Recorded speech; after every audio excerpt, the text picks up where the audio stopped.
আমরা জানি আলেম তিন প্রকার। কয় প্রকার? ওলামায়ে দাওলা, রাষ্ট্রীয় আলেম। রাষ্ট্র যেদিকে যায় ও ওইদিকে ঘোরে। রাষ্ট্রের যন্ত্র যারা, তারা ওদেরকে রাষ্ট্রের বিভিন্ন বৈধ অবৈধ কাজকে জায়েজ করার জন্য টাকা পয়সা দিয়ে ফাঁদে বসে। বাংলাদেশে এখন হয়তো এটা নেই, সামনে আসতেও পারে, আর অত জোরে বলা দরকার।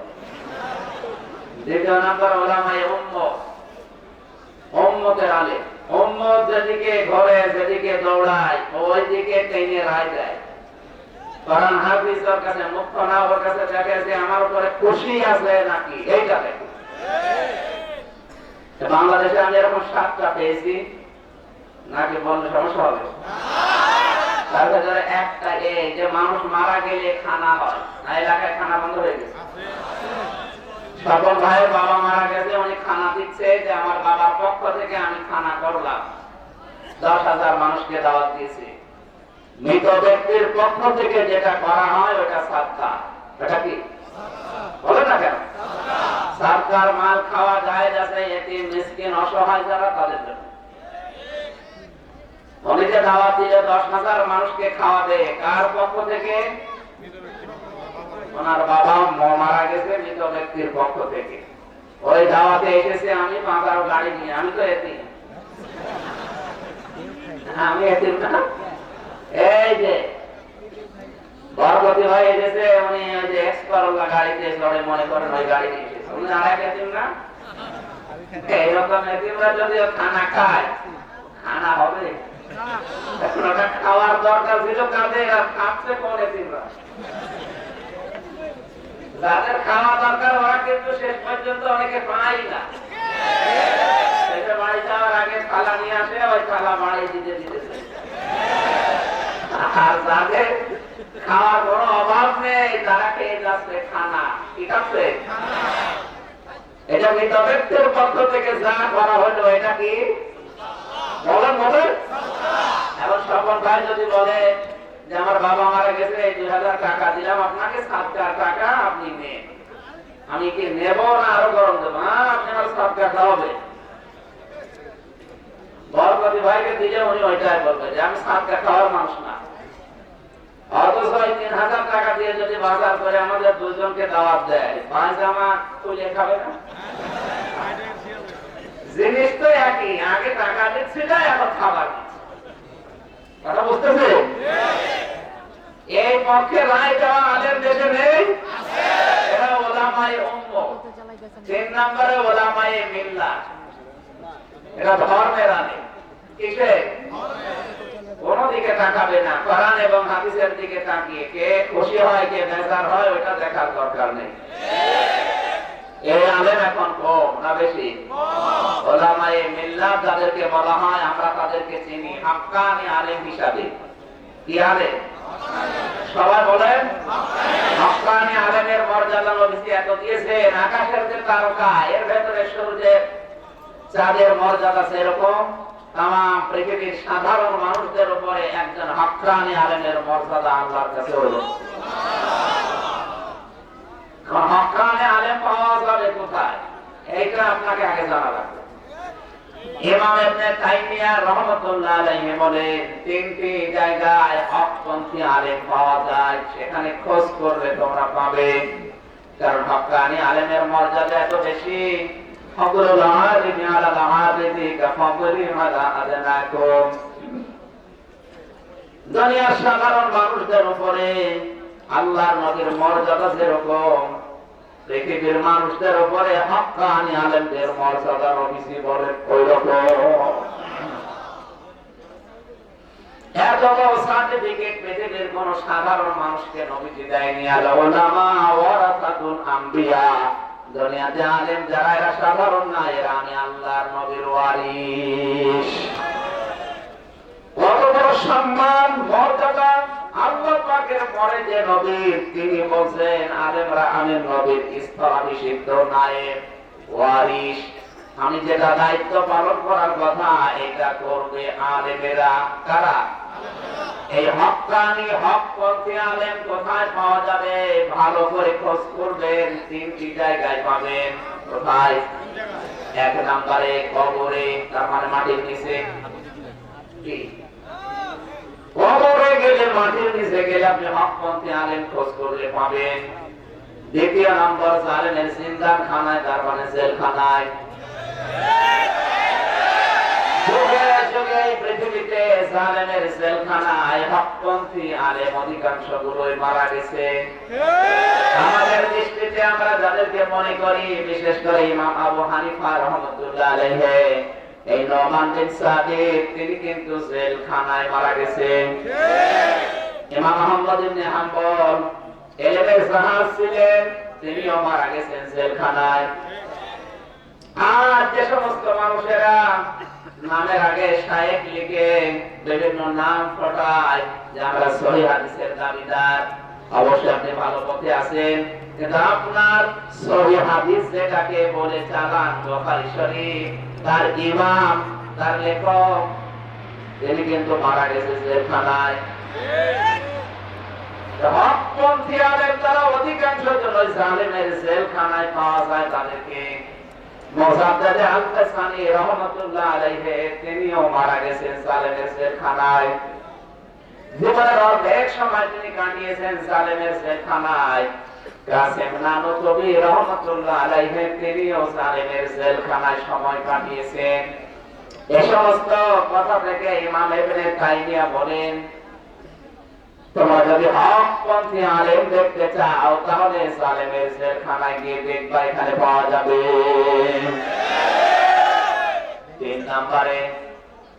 তিন নম্বরে হকপন্থী আলেম যদি দেখতে চাও নিজের চোখে, তাহলে জিহাদের ময়দানে খোঁজ করবা। আর এই বাংলার জমিনে এখন সব জায়গায় জিহাদের ময়দান হচ্ছে জালেমের সামনে সঠিক কথা তুলে ধরা। এখন এই কোরআনের ময়দান।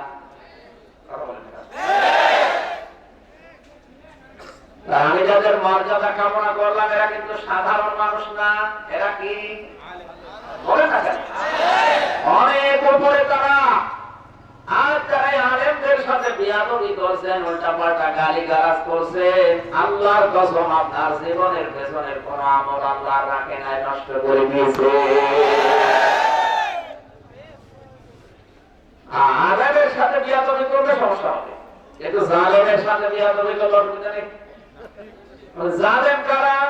আমান আযলামু মিম্মান কাতামা শাহাদাতান ইনদাহু মিনাল্লাহ। আল্লাহ পাক ঘোষণা দিয়েছেন, বড় জালেম ওই লোকটা যার কাছে কোরআনের জ্ঞান আছে, এ জ্ঞান থাকার পরেও দুনিয়ার কোন স্বার্থ পেয়ে গোপন করে দেয়, এটা আল্লাহর কাছে জালেম। যে নামের আগে মাওলানা, হাফেজ, মুফতি, মুহাদ্দিস লিখা, অথচ এই লোকটা কাবা শরীফকে পর্যন্ত ভাস্কর্য বলে চালিয়ে দেয়, একে আলেম বললে আপনার মনে হবে? এর সাথে বিয়াদবি করলে সেজনের আমল নষ্ট হবে না, এর সাথে বিয়াদবি করলে আর সওয়াব হবে। কারণ এ তো আলেম না, কি সুতরাং আলেম যারা, উলামায়ে মিল্লাত, ধর্মীয় আলেম যারা, হকপন্থী আলেম হিসাবে আমরা যাদেরকে জানি, এদের উপরেও যদি কেউ কথা বলে, আল্লাহ পাক বলেন, আম তাহাবাতু আমালুকুম ওয়া আনতুম লা তাশউরুন। আমার নবীর কণ্ঠের উপরে কণ্ঠ উঁচু করে কথা বললে যেমন পেছনের আমল নষ্ট হয়ে যায়, নবীর ওয়ারিসরা এখন হক্কানি আলেম, এদের উপরে কথা বললে তোমার নামাজ, রোজা, হজ, যাকাত থাকবে না, নষ্ট হয়ে যাবে। কখন যে নষ্ট হয়ে গেছে তুমি টেরও পাবে না। কে বলছে? খেয়াল করেন তো, কত কত সত্য কথা। আনতুম লা তাশউরুন, কখন যে তোমার হজ, নামাজ, যাকাত, এদানি, টুপি, পাগড়ি কখন হারিয়ে গেছে তুমি টেরও পাবে না। তুমি মনে করবে যে না, আমি তো 5 ওয়াক্ত নামাজ পড়ি, ওদিকে নামাজ দেন তা তো দেখতে পাচ্ছ না। এজন্য হক্কানি আলেমের পরিচয় আমি বলেছি, আমি মানিয়ে বললাম। বলুন বলুন। কোরআনে কারিমে সূরা বাকারা প্রথম নম্বর বাকারা 20 নম্বর পৃষ্ঠার 13 নম্বর লাইনের 140 নম্বর আয়াতের প্রথম অংশটা বলেছি। সুতরাং আলেম যদি চিনতে আপনি ভুল করে এটা আপনার ব্যর্থতা। আর চেনার পরে যদি কেউ আলেমদের সাথে বিয়াদবি করে, তাদের ঘাড় মটকিয়ে দিতে চায়, বুঝতে হবে ওর পেছনে আল্লাহ কিছু বাকি রাখেনি। ফতোয়া দিয়েছেন কে? আমার রাগ আমার প্রতি করবেন না, আল্লাহর। আপনার ভালো লাগে, আমি মেসেজ দিলাম। এজন্য আলেমদের সম্মান মর্যাদা কামনা করছি। ওই আলেম যারা আসলে আলেম, আসলে এই মাহফিল বাস্তবায়ন কমিটিতে যারা আছেন, বিশেষ করে যে যুবকরা, তাদেরকে যে মা পেটে নিয়েছে আল্লাহ যেন খাদিজাতুল কুবরার মতো বানিয়ে দেন। যারা এই 15 দিন একাধারে সব কিছু বাদ দিয়ে কোরআন প্রচারে লেগে আছেন, এই 15 দিনের হিসাব কিয়ামতে আল্লাহ আপনার কাছে নেবে না। কথা বলছেন, টের পাচ্ছেন? এই পৃথিবীতে কোরআনের পেছনে যে সময়, যে অর্থ, সম্পদ, মেধা, ক্ষমতা ব্যয় হবে, ওইটুকুর হিসাব আল্লাহ কিয়ামতে আপনার কাছে আর জিজ্ঞাসা করবে না। এই জন্য 3 জায়গায় সম্পদ খরচ করলে হিসাব দেওয়া লাগে না। 1 নম্বরে পরিবারের জন্য। কার জন্য? পরিবারের ভেতরে আপনার মা আছে, বাবা আছে, স্ত্রী আছে, সন্তান আছে। এদের জন্য যদি কিছু খরচ করেন, ব্যয় করেন, এই টাকার হিসাব আল্লাহ কিয়ামতে করবে না। 2 নম্বরে জিহাদের সরঞ্জামাদি কিনতে যদি কোনো টাকা পয়সা খরচ হয়, এখন পৃথিবীতে জিহাদের সবচেয়ে বড় অস্ত্রের নাম হচ্ছে বই। এক কথা বলুন। সুতরাং জ্ঞান অর্জন করার জন্য যে বই এবং জ্ঞানের যে মাধ্যমগুলো আছে, এগুলো যদি আপনি টাকা পয়সা খরচ করেন, এই টাকার হিসাব দেওয়া লাগবে না। আপনি বাড়িতে ওয়াইফাই লাইন নিয়েছেন, 800 টাকা 1000 টাকা মাসে বিল দেওয়া লাগে। এই 1000 টাকার ওয়াইফাই এর যে খরচগুলো আপনি করলেন, ওয়াইফাই যদি আপনি কোরআন এবং হাদিসের পক্ষে ব্যবহার করতে পারেন, এই 1000 টাকার হিসাব আল্লাহ করবে না। কিন্তু ওইটা নিয়ে যদি শুধু রঙ্গ নাচ দেখেন, তাহলে তো কোনো হিসাব নেই। না, হিসাব নেই তো না, হিসাবে আপনার আমল নামায় গণা জমা হবে। 3 নম্বরে জিহাদের ময়দানে যারা কাজ করছে, নিজে যদি আপনি যেতে না পারেন, ভয় করে, পেছনে টান থাকে, যারা কাজ করছে জিহাদের ময়দানে, তাদের পেছনে খরচ করলে ওই টাকার হিসাব দেওয়া লাগে। কথা মনে হয় বোঝেননি? আজ পৃথিবীতে জিহাদের ময়দানে সবাই থাকতে পারে, হয়তো পেছনে টান থাকে, অনেকে বিভিন্ন সমস্যা থাকে, বাধা থাকে, উপরে চাপ থাকে। হ্যাঁ, এই চাপ যাদের আছে তারা পেছন দরজা দিয়ে নাড়াচড়া দেবে, একটু খেলা দেবে। এই খেলা দিতে গিয়ে যদি টাকা পয়সা খরচ হয়, ক্ষমতা খরচ হয়, আপনার পাওয়ার লাগে, পরামর্শ লাগে, চাপ দেবে, এইটুকু হিসাব আপনার নেবেন না। কারণ আপনি নিজে ছিলেন না, কিন্তু পেছনের দরজা দিয়ে খেলা দিয়েছিলেন। জোরে বলেন সুবহানাল্লাহ। এজন্য যারা 15 দিন ধরে শ্রম দিলেন, তাদের সৌভাগ্য যে এই 15 দিন অন্তত আল্লাহর কাছে আপনাকে দাঁড়ানো লাগবে না। আল্লাহ বলবেন 15 দিনের হিসাব মাপ দিয়ে হিসাব দিন। সামনে বসা মুসলমান ভাইরা, পর্দার আড়ালের সম্মানিত মা এবং বোনেরা, প্রশাসনের ভাইরা, প্রাণ প্রিয় কালীগঞ্জবাসী, দল, মত, জাতি, বর্ণ, ধর্ম নির্বিশেষে 5 দিন ব্যাপী ঐতিহাসিক তাফসীরের কোরআন মাহফিলের সমাপনী রজনীতে যারা শ্রোতা হয়ে এসেছেন, এটা এখন ক্লাস চলছে। কি চলছে? ক্লাসে ছাত্রের মতো জবাব দেবেন আপনি। খুশি হচ্ছে প্রথমে আমাদের মালিকের প্রতি, জবান করে বলছি আলহামদুলিল্লাহ। আমরা খুশি কেন?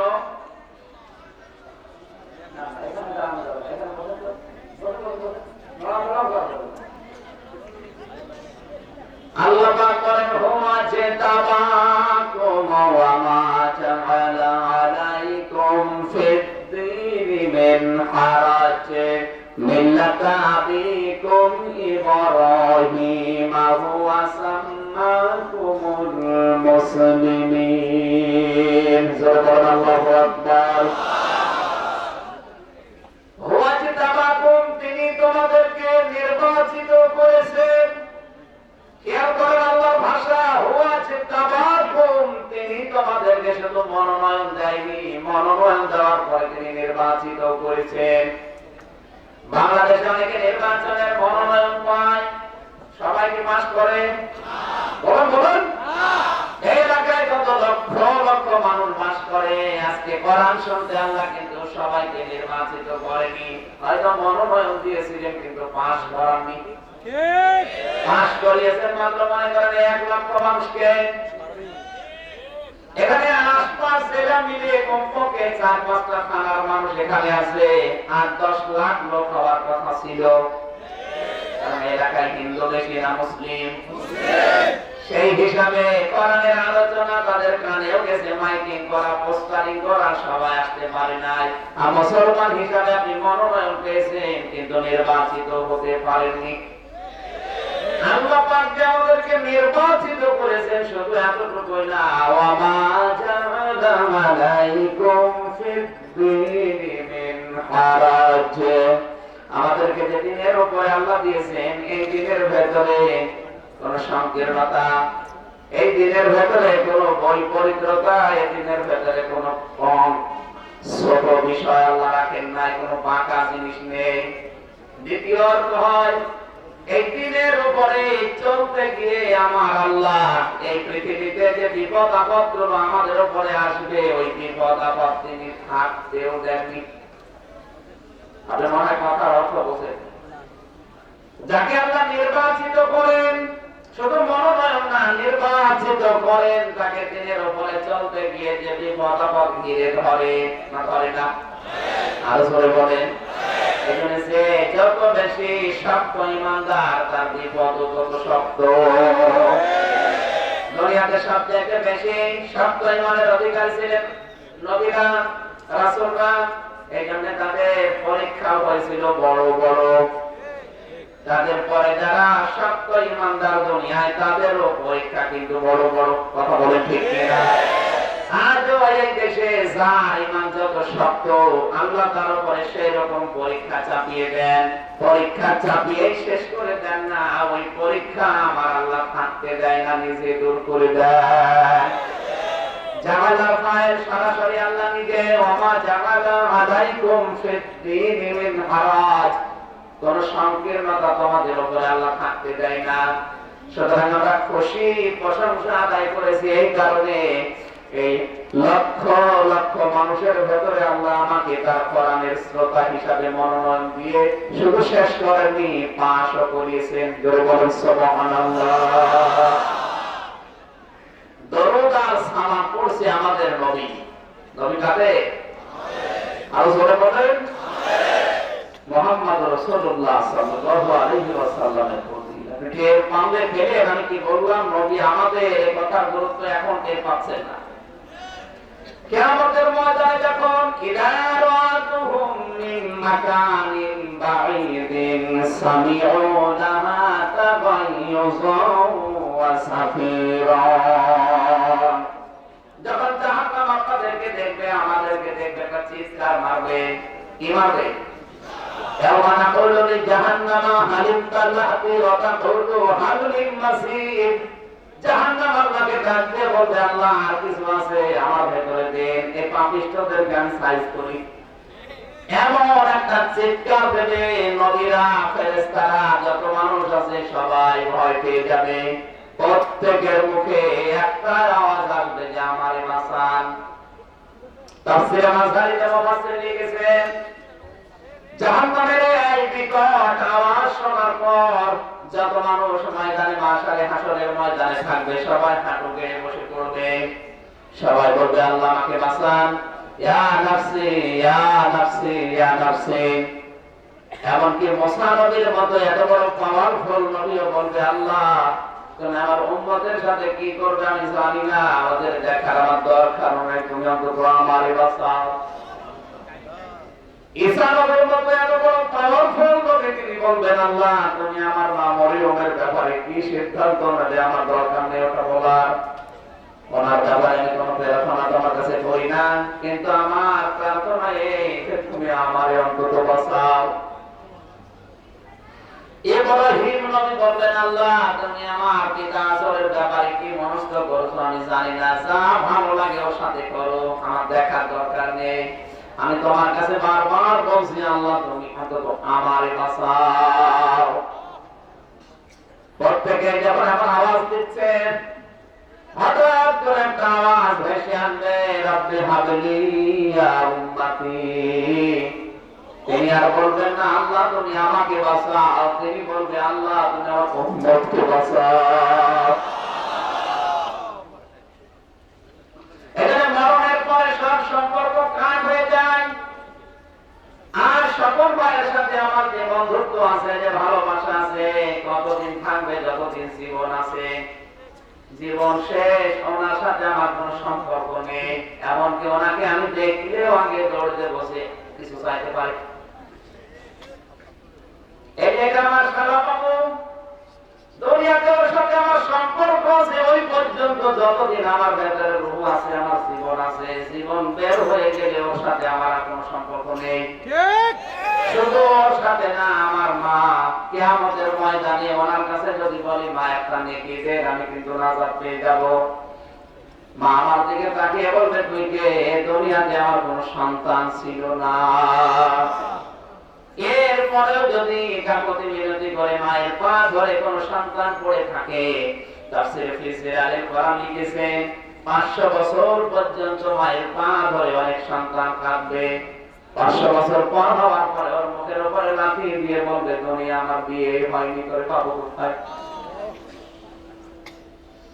কোরআন জানিয়েছে ইয়াউমা ইয়াফিরুল মারউ মিন আখিহি ওয়া উম্মিহি ওয়া আবিহি ওয়া সাহিবাতিহি ওয়া বানিহি লিকুল্লি ইমরিইন মিনহুম ইয়াউমা ইদিন শাআনুন ইউগনি। সেদিন সর্বপ্রথম তোমার থেকে পালাবে তোমার ভাই, তোমার মা, তোমার বাবা, তোমার স্ত্রী, সন্তান, বন্ধু, দুনিয়ার নেতা নেত্রী যাই বলেন। এখানে 7 জনের সিরিয়াল আছে।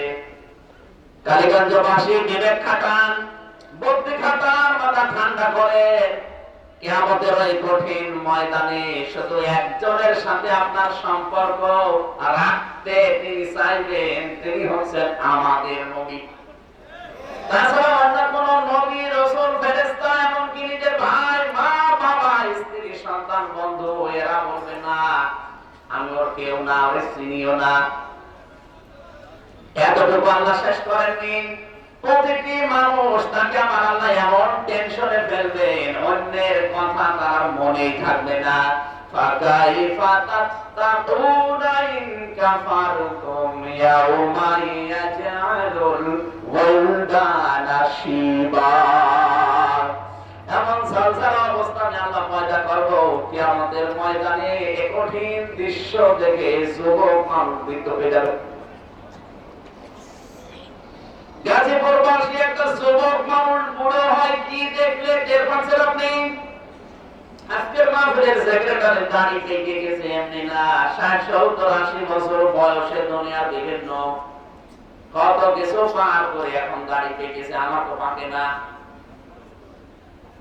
কি এমন একটা দৃশ্য আল্লাহ তৈরি করবে যে সেকেন্ডে আপনার দাড়ি পেকে সাদা হয়ে যাবে?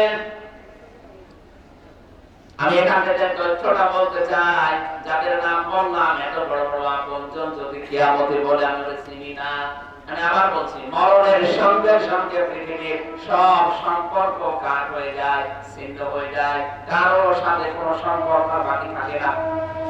এমনকি আমার স্ত্রী তামান্না আমাকে বলবে মাওলানা আমি তোমার চিনি না, আমি ওরে বলবো ম্যাডাম আমি তোমার চিনি না।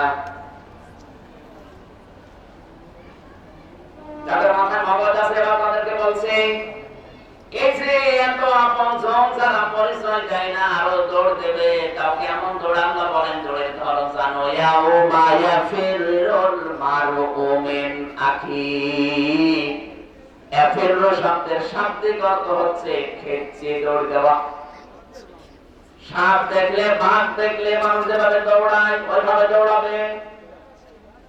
আমি আবার বলছি এত আপনজন দেখলে মানুষ যদি এইভাবে দৌড়ায়, আমার মনে হয় যাদের উপরে ভরসা করে আপনি আছেন, অনেকে আছে আমি 2 পীরের মুরিদ। আল্লাহর কসম কোরআন সামনে নিয়ে বলছি, অনেক পীর কিয়ামতে বলবে আল্লাহ আমি পীরই ছিলাম না। যেখানে মা পরিচয় দিচ্ছে না, সেখানে পীর সাহেব বলবে আল্লাহ ও ধান্দা এসেছে আমি পীর ছিলাম না, এমনি আমি সাধারণ মানুষ। আপনি নামটা গেছেন ও বাবা আমি পীর ছিলাম না মুরিদ পাবো কোথায়? এরপরও যদি কেউ না বোঝার ভান করে থাকেন আমার মনে হয় আপনার বিবেকের উপরে কুকুরে পোশাক করেছে। অবশ্য ঠিক হঠাৎ আওয়াজ বেশি আনবে তিনি কিন্তু বলবেন না আল্লাহ তুমি আমার উম্মতের ভেতরে রাবিয়া বসরিকে বাঁচাও, আমার উম্মতের ভেতরে আবু বকরকে বাঁচাও। আল্লাহর নবী বলবেন আল্লাহ তুমি আমার উম্মতকে আমার চাদরের ভেতরে কোষের ভেতরে দিয়ে দাও। আমার ভাইরা বিশ্ব নবীর আদেশ শোনার পরে মহান আল্লাহ ডাক দিয়ে বলবেন ওয়ালা সাউফা ইউতিকা রাব্বুকা ফাতারদা। হে নবী আপনাকে আমি অতি শীঘ্রই এমন কিছু দেব যাতে আপনি আনন্দ খুশি না হয়ে পারবেন না। আল্লাহ যেন ওই খুশির ভেতরে তার কোষের ভেতরে চাদরের ভেতরে আমাদেরকেও দিয়ে দেন। জোরে বলেন আমিন। নবী কাঁদে গর্ব নিয়ে বলেন নবী কাঁদে। তোরা হিন্দু বলতে পারে নবী আমাদের, তোরা খ্রিস্টান বলতে পারে না মুহাম্মদ আমাদের। কি একটা ভাগ্য নিয়ে দুনিয়া আসলাম আমরা দুঃখ নিয়ে বলতে পারি যে নবী মুহাম্মদ রাসূলুল্লাহ আমাদের। খুশি হয়ে দরুদ পড়েন সাল্লাল্লাহু। আমরা কোরআনে কারিমের সূরা মুমিনুন বলছরা কয়েকটা আয়াত পড়লাম, দেখি এর ভেতর থেকে কি বের করা যায়। আল্লাহ যেন আমাদেরকে অন্তত কিছু বলার এবং শোনার তৌফিক দেন। তাফসীরুল কোরআন মাহফিল লিখেছেন, আমরা তাফসীর আকারে কথা বলার চেষ্টা করব ইনশাআল্লাহ। কোন সূরা? কোরআনে কারিমের 23 নম্বর সূরা, এটা মক্কায় নাযিল হয়েছে। 118টা আয়াত আছে, 6টা রুকু আছে। আমরা প্রথম নাম্বার রুকুর মাত্র আয়াত পড়েছি 5টা। কয়টা? 5টা। জবান খুলে বলেন কয়টা? 5টা। এবার বলছি কোরআনে কারিমের সূরার নাম কি? মুমিনুন। আমরা তেলাওয়াত করেছি 12, 13, 14, 15, 16। এই 5 আয়াতের ভেতরে আমার যে আয়াত আছে আমার তো মনে হয় 1-1.5 ঘন্টা না, কিয়ামত পর্যন্ত যদি আলোচনা করা হয় কিয়ামত এসে যাবে তাও এই আয়াতের কথা শেষ করা যাবে না। কুল্লাউ কানাল বাহরু মিদাদান লিকালিমাতি রাব্বি লানাফিদাল বাহরু ক্বাবলা আন তানফাদা কালিমাতু রাব্বি ওয়ালাউ জিনা বিমিসলিহি মাদাদা। আল্লাহু আকবার। আমি প্রতিটি কথা থেকে তথ্য বের করব আর আপনি ওটা আয়ত্ত করবেন, হয় লিখে নেবেন, মোবাইলে তুলবেন অথবা মেধার ভেতরে লিখে দেবেন, কাজে লাগবে আপনার। আমার আজকের আলোচনার বিষয় রবের পরিচয়। কি বললাম? বলেন বলেন।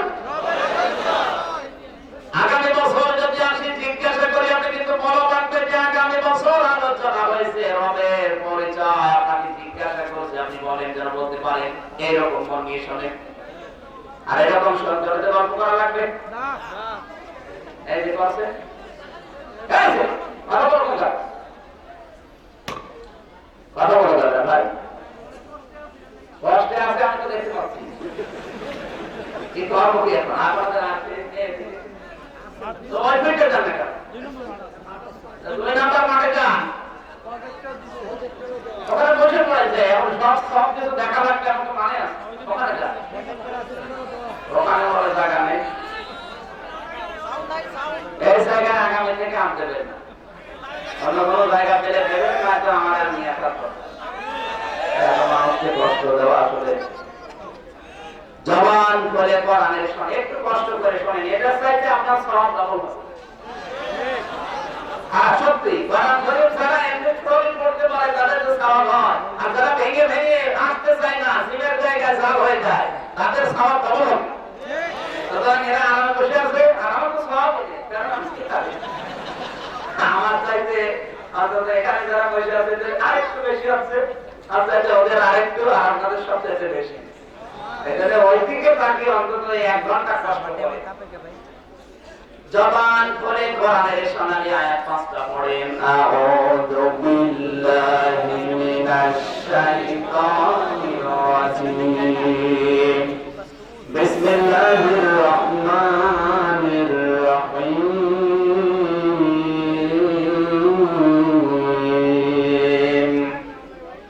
ওয়ালাকাদ খালাকনাল ইনসানা মিন সুলালাতিন মিন তিন। আমি তাফসীরে একবারে প্রকাশ করছি, কারণ যেহেতু কষ্ট পাচ্ছে অনেকেই, খুব তাড়াতাড়ি আমি শেষ করব। যত তথ্য আছে আমার কাছে এগুলো আমি ডেলিভারি দেওয়ার চেষ্টায় আছি খুব তাড়াতাড়ি। আপনারা লিখে নেবেন, বারে বারে লিখতে, অথবা মোবাইল খুলে। ওয়ালাকাদ অবশ্যই, খালাকনা আমরা বানিয়েছি, তৈরি করেছি, সৃষ্টি করেছি, ইনসানা মানুষকে, মিন সুলালাতিন মিন তিন মাটির নির্যাস থেকে, সারাংশ থেকে, মাটির মৌলিক উপাদান থেকে। কে বলছে? অবশ্যই আমি মানুষকে তৈরি করেছি মাটির উপাদান থেকে। এখন মাটির মৌলিক উপাদান আমরা জানি 10টা। গাজীপুর জেলায় সরকার কর্তৃক যে প্রতিষ্ঠান করা আছে মৃত্তিকা গবেষণাগার, আপনি যদি এখানকার মাটি তুলে নিয়ে যান, বলবে মাটির ভেতরে মৌলিক উপাদান আছে কমপক্ষে 10টা। কয়টা? অক্সিজেন আছে মাটির ভেতরে, সিলিকন আছে, আয়রন আছে, অ্যালুমিনিয়াম আছে, ম্যাগনেসিয়াম আছে, পটাশিয়াম আছে, হাইড্রোজেন আছে, নাইট্রোজেন আছে, সোডিয়াম আছে। এরকম 10টা জিনিস আমার আল্লাহ মাটির ভেতরে লুকিয়ে রেখেছে। জোরে বলেন সুবহানাল্লাহ। দ্বিতীয় তাফসীর হচ্ছে যে মানুষকে আল্লাহ যে মাটি দিয়ে বানিয়েছেন তার প্রমাণ হচ্ছে প্রধানত 3টা। এক নম্বরে তাফসীরে মুফাসসির লিখেছেন আমাদের আদি পিতা যিনি, তিনি কিন্তু সরাসরি মাটির তৈরি। কি দিয়ে? হযরত জিবরাইল, মিকাইল, ইসরাফিল তিনজন ফেরেশতাকে আল্লাহ দুনিয়ায় পাঠিয়েছিলেন মাটি নেওয়ার জন্য। একজনও পারে নাই মাটির খন্দন দেখে। সর্বশেষ হযরত আজরাইল মালাকুল মউত আসেন, মাটিকে যখন তিনি খামসা মেরে ধরবেন ওই সময় খন্দন করেছিল। আজরাইল বলে, দেখো তোমার খন্দনের দিকে আমার খেয়াল নেই, আমার খেয়াল আমার মালিকের হুকুমের দিকে। যতই খন্দন করো আমার মালিকের হুকুম আমি পালন করবই। ফিজিলাল কোরআনে সাইয়্যিদ কুতুব লিখেছেন যে খামসা দিয়েছিল সে আজরাইল, এই এক খামসার ভেতরে মাটি ছিল 40 মণ। আল্লাহর কাছে নিয়ে গেলেন, ডাক দিয়ে বললেন, মাবুদ ওরা 3জন পারে নাই খন্দন দেখে, আমারে খন্দনে কাবু করতে পারে নাই, তোমার হুকুম আমি তামিল করেছি। আল্লাহ পাক বলেন, আজরাইল সবচেয়ে বড় কঠিন কাজটা আমি তোরেই দেব। এটা আমাদের দান কবজ করা। 40 মণ মাটি নিয়ে গেছে, 120 হাত লম্বা ফেরেশতারা বডি বানিয়ে রেখে দিয়েছে, শুধু মাটি। শুধু কি? আজরে বলা লাগবে। 120 হাত লম্বা, 36 হাত মোটা। এখনো পর্যন্ত ফেরেশতারা চেহারা একটু বানায়নি, শুধু বডি বানিয়ে রেখে দিয়েছে মাটি দিয়ে। আল্লাহ পাক বলেন, চেহারাটা আমি আমার কুদরতের হাত দিয়ে বানাবো। লাকাদ খালাকনাল ইনসানা ফি আহসানি তাকওয়িম। অবশ্যই আমি মানুষকে সবচেয়ে সুন্দর আকৃতি দিয়েছি, কারণ এই আকৃতি বানিয়েছে আল্লাহ নিজে কুদরতি হাত দিয়ে।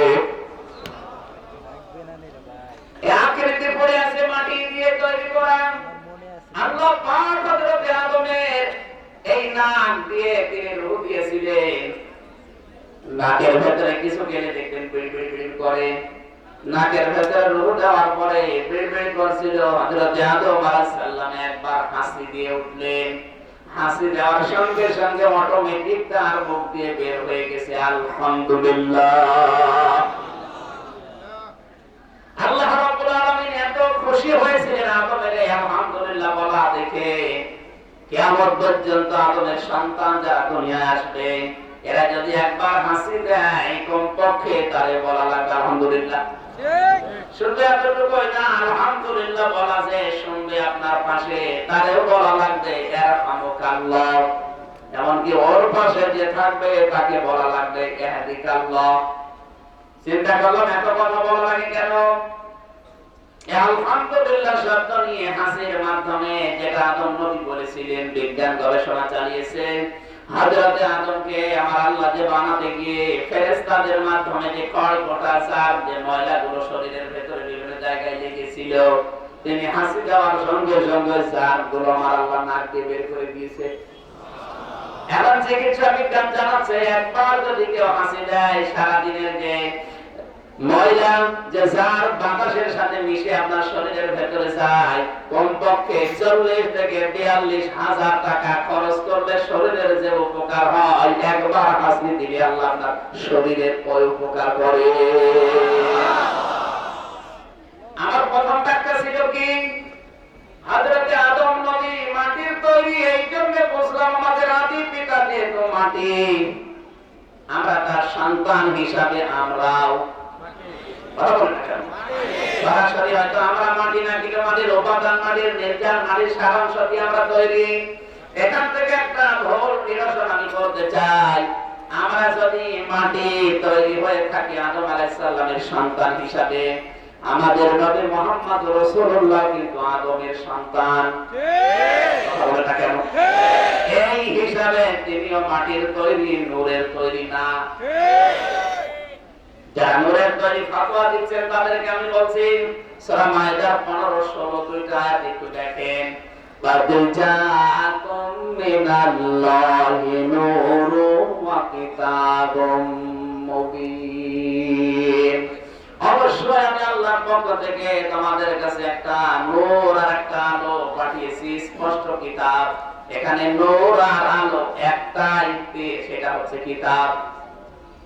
ওনারা একটাকে নূর বলতে কোরআনে কারীম, নূর বলতে মুহাম্মদুর রাসূলুল্লাহ, আর স্পষ্ট কিতাব বলতে কোরআনে কারীমকে বুঝিয়েছে না।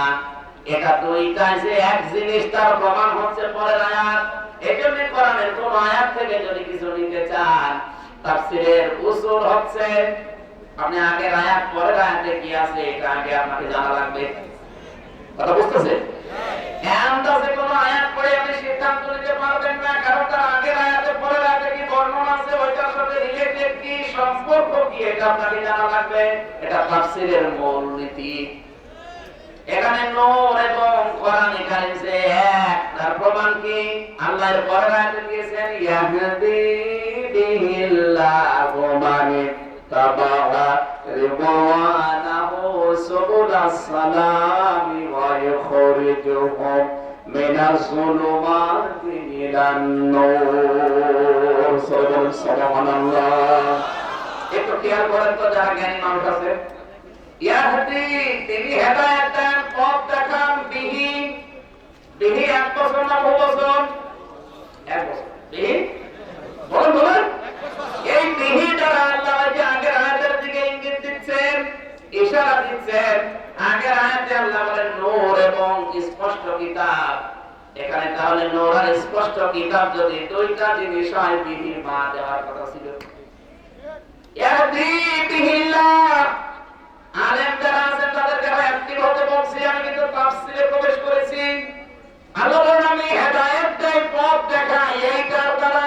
এটা মানে এটা মানে এখানে কিন্তু নবীজির কথা বলা হয়নি। আপনি আন্দাজে নূর শব্দ দেখে নবী নূরের তৈরি করেছেন লাগছেন। এটার দ্বারা আমি আল্লাহ মানুষদেরকে পথ দেখাই, তার মানে কোরআন দ্বারা।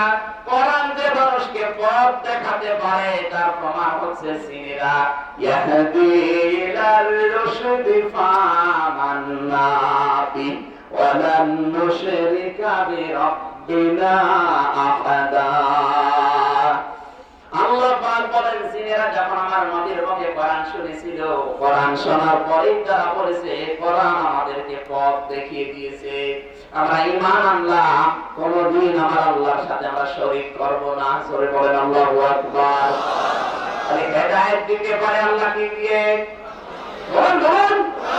হেদায়েত অন্য কারো মাধ্যমে দেওয়া সম্ভব না। নবী যদি হেদায়েত দিতে পারতো তাহলে তার চাচা হেদায়েত পেত। তার নিজের আপন চাচা আবু লাহাব হেদায়েত পায়নি, কারণ ওটা আল্লাহর নবীর হাতে ছিল না, ওটা সরাসরি কার হাতে? আল্লাহ ওই ক্ষমতা শুধু কোরআনকে দিয়েছেন। ইয়াহদি বিহিল্লাহ, আমি এইটার দ্বারা আমি নিজে আল্লাহ হেদায়েত দান করি, পথ দেখাই। মানিত্তাবা সালামকে আমি নিজে তার উপরে রাজি হয়ে যাব। সবুল সালাম, সবল বহুবচন, সাবিল এক বচন। তাকে শান্তির যত পথ আছে আমি আল্লাহ তাকে প্রদর্শন করাবো। সবুল সালামি, তারপরে ইখরিজুহুম মিনাজ যুলুমাতি ইলান নূর। এই কোরআন দিয়ে আমি যত রকমের অন্ধকারের পথ আছে সব জায়গা থেকে বের করে আলোর দিকে নিয়ে আসবো। সুবহানাল্লাহ। এরপরে যদি কারো মনে খটকা লাগে আমি আরেকটা আয়াত বলছি, সূরা সুয়াদ 23 নম্বর পারা 16 নম্বর পৃষ্ঠা 5 নম্বর লাইনের 73 নম্বর আয়াতে 71 নম্বর আয়াতে আছে, وَقُلْنَا يَا آدَمُ اسْكُنْ أَنْتَ وَقُلْنَا وَإِذْ قُلْنَا لِلْمَلَائِكَةِ اسْجُدُوا لِآدَمَ فَسَجَدُوا إِلَّا إِبْلِيسَ وَإِذْ قُلْنَا لِلْمَلَائِكَةِ إِنِّي خَالِقٌ بَشَرًا মিন তিন। আল্লাহ পাক বলেন, স্মরণ করেন ওই সময়ের কথা যখন আমি ফেরেশতাদেরকে বলেছিলাম অবশ্যই আমি মানুষ তৈরি করতে চাই মাটি থেকে। কি থেকে? কোরআনের স্পষ্ট আয়াত, এর পক্ষে হাদিস আছে। হযরত আদম নবী আলাইহিস সালাম আসমানে আছেন, বিশ্ব নবীকে আল্লাহ যখন মেরাজে নিয়ে যান, আসমানের দরজা বন্ধ ছিল। জিবরাইল বললেন আমার সাথে মুহাম্মদ রাসূলুল্লাহ আছে, ওনাকে আসতে বলা হয়েছে, দরজা খুলে দাও। দরজা একটা একটা করে খুলে এক একজন নবীর সাথে দেখা হয়। হযরত আদম নবীর সাথে দেখা হওয়ার পরে তিনি বলেছিলেন, হে আমার সম্মানিত সন্তান, হে আমার সম্মানিত সন্তান, হে আমার নেককার সন্তান। এই দুইটা শব্দ আদম নবী বলেছিলেন, তুমি আমার সম্মানিত সন্তান, তুমি আমার নেককার সন্তান। আমরা আগে পেলাম কি আদম নবী তৈরি কিসের? বলো না কেন? বাবা যদি মাটির হয় তিনি কিন্তু সন্তান বলে সম্বোধন করলেন, হে আমার নেককার সন্তান, হে আমার সম্মানিত সন্তান। তাহলে সন্তান কিসের হবে? আপনার মাথায় এতটুকু ঢোকে নাকি? কিসের আলেম আপনি? না তবে ছিলাম। এটা কোরআনের সাথে আপনার মত মেলে না, হাদিসের সাথে মেলে না, বিজ্ঞানের সাথে মিলবে না। কারণ এই যে নূরের তৈরি বললে নূর বা আলোর ভেতরে মাত্র দুইটা উপাদান আছে, নেগেটিভ আর পজিটিভ। কথা বলে না কেন? আর মাটির মৌলিক উপাদান আমরা পেয়েছি কয়টা? শুধু এই 10টা না, আপনি আরো পানির সামনে বাতাকাম। কোরআনে কারীম জানিয়েছে মানুষের মাটির তৈরির দ্বিতীয় ব্যাখ্যা হচ্ছে পৃথিবীর যত খাবার সব তৈরি হয় মাটি দিয়ে। আসলে বলেন এই যে দুধ, গাভীর যে দুধ, এটা কিন্তু গাভীর দুধ না, এটা তৈরি আসল মূল ফ্যাক্টরি মাটি। এখান থেকে ঘাস হয়, এই ঘাস গাভী খায়, ওই গাভীর স্তন দিয়ে দুধ আল্লাহ বের করে। এই দুধ আপনার বাবা খায়, তার বীর্য তৈরি হয়, এই বীর্য মায়ের দেহের ভেতরে যায়। এখান থেকে আল্লাহ মাটি তৈরি, মানুষ তৈরি করেন, তার মূল অংশ কিন্তু মাটি। মানুষ যে মাটির তৈরি 3 নম্বর ব্যাখ্যা কি? 2 নম্বর তো পেলাম, পৃথিবীর যত খাবার আছে, খাদ্য আছে, সব তৈরি মাটির নির্যাস দিয়ে। 3 নম্বর মানুষ মাটির তৈরি, তার ব্যাখ্যা হচ্ছে পৃথিবীর যত মানুষ শুধু আদম নবী আর ঈসা নবী বাদ দিয়ে সবাই বাবার বীর্য দিয়ে বানানো। কথা বলে না? পৃথিবীতে আদম নবী আর হযরত ঈসা নবী বাদ দিয়ে সবাই বাবার বীর্য দিয়ে বানানো। আল্লাহ পাক বলেন, ফালিয়াযুরিল ইনসানু মিম্মা খুলিকা মিন মাইন দাফিকিন ইয়াখরুজু মিন বাইনিস সুলবি ওয়াত তারাইব। মানুষ কি আদর করে দেখে না কি জিনিস দিয়ে আমি তাকে বানালাম? বাবার স্ফুলিঙ্গ দিয়ে দ্রুত গতিতে বের হয়ে যাওয়া এই নাপাক পানিটা দিয়ে আমি আল্লাহ মায়ের দেহের ভেতরে জমা করে রাখি। সুম্মা জাআলনাহু নুতফাতান ফি কারারিন মাকিন। এমন একটা সংরক্ষিত জায়গায়, সুরক্ষিত জায়গায় তাকে সংরক্ষণ করে রাখি, যেখানে দুনিয়ার কোন চাপ যাওয়া সম্ভব না। আমি আল্লাহ তোকে যে কোন জায়গা থেকে নিয়ে আসছি এদিকে খেয়াল কর। আমি যে তোর রব, তোর এমনিতেই সেজদা দিতে মরে যাবে। আমি মায়ের রেহেমের ভেতরে যখন জমা করছি, সুম্মা খালাকনান নুতফাতা আলাকাতান ফাখালাকনাল আলাকাতা মুদগা। খেয়াল করে শব্দের দিকে। আমি আল্লাহ পাক ওই নাপাক পানিটা মায়ের রেহেমের ভেতরে 40 দিন একেবারে জমা করে ওটাকে আমি রক্ত বানিয়ে ফেলি। কি বানাই বলে না কেন? বিজ্ঞান এখন দেখাচ্ছে, চিকিৎসা বিজ্ঞান যারা, আপনার বাবার এই বীর্যটা মায়ের রেহেমের ভেতরে যাবার সময় কমপক্ষে 40 লক্ষ সংখ্যানো দৌড় দিতে আরম্ভ করে। কেউ মায়ের জরায়ুর সাথে দেওয়ালে ধাক্কা লেগে পড়ে যায়, কেউ কারোর সাথে ধাক্কা লেগে পড়ে মারা যায়। এই 40 লক্ষ একবারে দৌড় দিতে দিতে শেষ পর্যন্ত মায়ের এই জরায়ুতে রেহেমের যে সুরক্ষিত করার মাকিন আছে ওখানে পৌঁছায় মাত্র 1টা, 2টা, 3টা, 5টা, 7টা, সর্বোচ্চ 13টা। 13টা পর্যন্ত বাচ্চা পৃথিবীতে একজনের হয়েছে। আপনি তো 13টা না, আপনি এসেছেন কয়টা বলেন? 40 লক্ষর ভেতরে পাড়াতাড়ি করে পাল্লা দিয়ে যে কোনো কায়দায় ওখানে পৌঁছিয়েছে। এটা আপনার শক্তির বলে না, আপনাকে পৌঁছাতে সাহায্য করেছে এই 40 লক্ষর ভেতরে একজন। বলেন না কেন?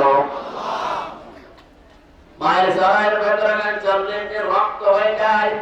আল্লাহ পাক বলেন বাকি 40 দিনে আমি আল্লাহ ওইটা আলাক বানাই। আলাক মানে যোগ। আলাক মানে কি? যোগের মতো লেগে থাকে জ্বলন্ত। মায়ের রেহেমের ভেতরে আমি 40 দিন ঝুলিয়ে রাখি। এরপরে বাকি 40 দিনে আমি আল্লাহ ওইটা মদগা বানাই। মদগা কাকে বলে? বিজ্ঞান এখন কম্পিউটারের ভেতরে দেখতে পাচ্ছে মদগা শব্দ লিখলে 3টা শর্ত চাই কম্পিউটার। 1 নম্বরে মদগা হতে হলে চর্বি লাগবে, 2 নম্বরে মদগা হতে হলে রক্ত লাগবে, 3 নম্বরে মদগা হতে হলে রাবারের উপরে দাঁত দিয়ে কামড় দিয়ে চিবিয়ে দিলে যেমন ভাব হয় ডোরা কাটা। মদগা হতে হলে 3 নাম্বার শর্ত হচ্ছে এরকম ডোরা কাটা ভাব দেখা যাবে, তার নাম মদগা। মদগা শর্ত কয়টা বলেন? 1 নম্বরে, 2 নম্বরে রক্ত, 3 নম্বরে ডোরা কাটা। আমি এখান থেকে একটা তথ্য দিতে চাই, আর ভুল বুঝতে না তো না মানে বলার কি বলেন? বলবো না, নাটানি মানা লাগবে। আমি শুধু বলে গেলাম, আপনি বলেন করে শেষ করে দিলে না, আপনাকে মেনে নেওয়া লাগবে। যদি প্রমাণ হয় তাহলে আপনি মেনে নেওয়া লাগবে, আর যদি বলেন না এটা আমি বাস্তবের সাথে মিল পাচ্ছি না, আপনার মানা দরকার নেই। করোনা টেকারে মাওলানা তারেক মনোয়ার কালকে যে আয়াত পড়েছিলেন, আমি ওখানে দেখলাম যেটা অবশ্যই সূরা আনফালের 2, 3, 4 আয়াত পড়েছিলেন।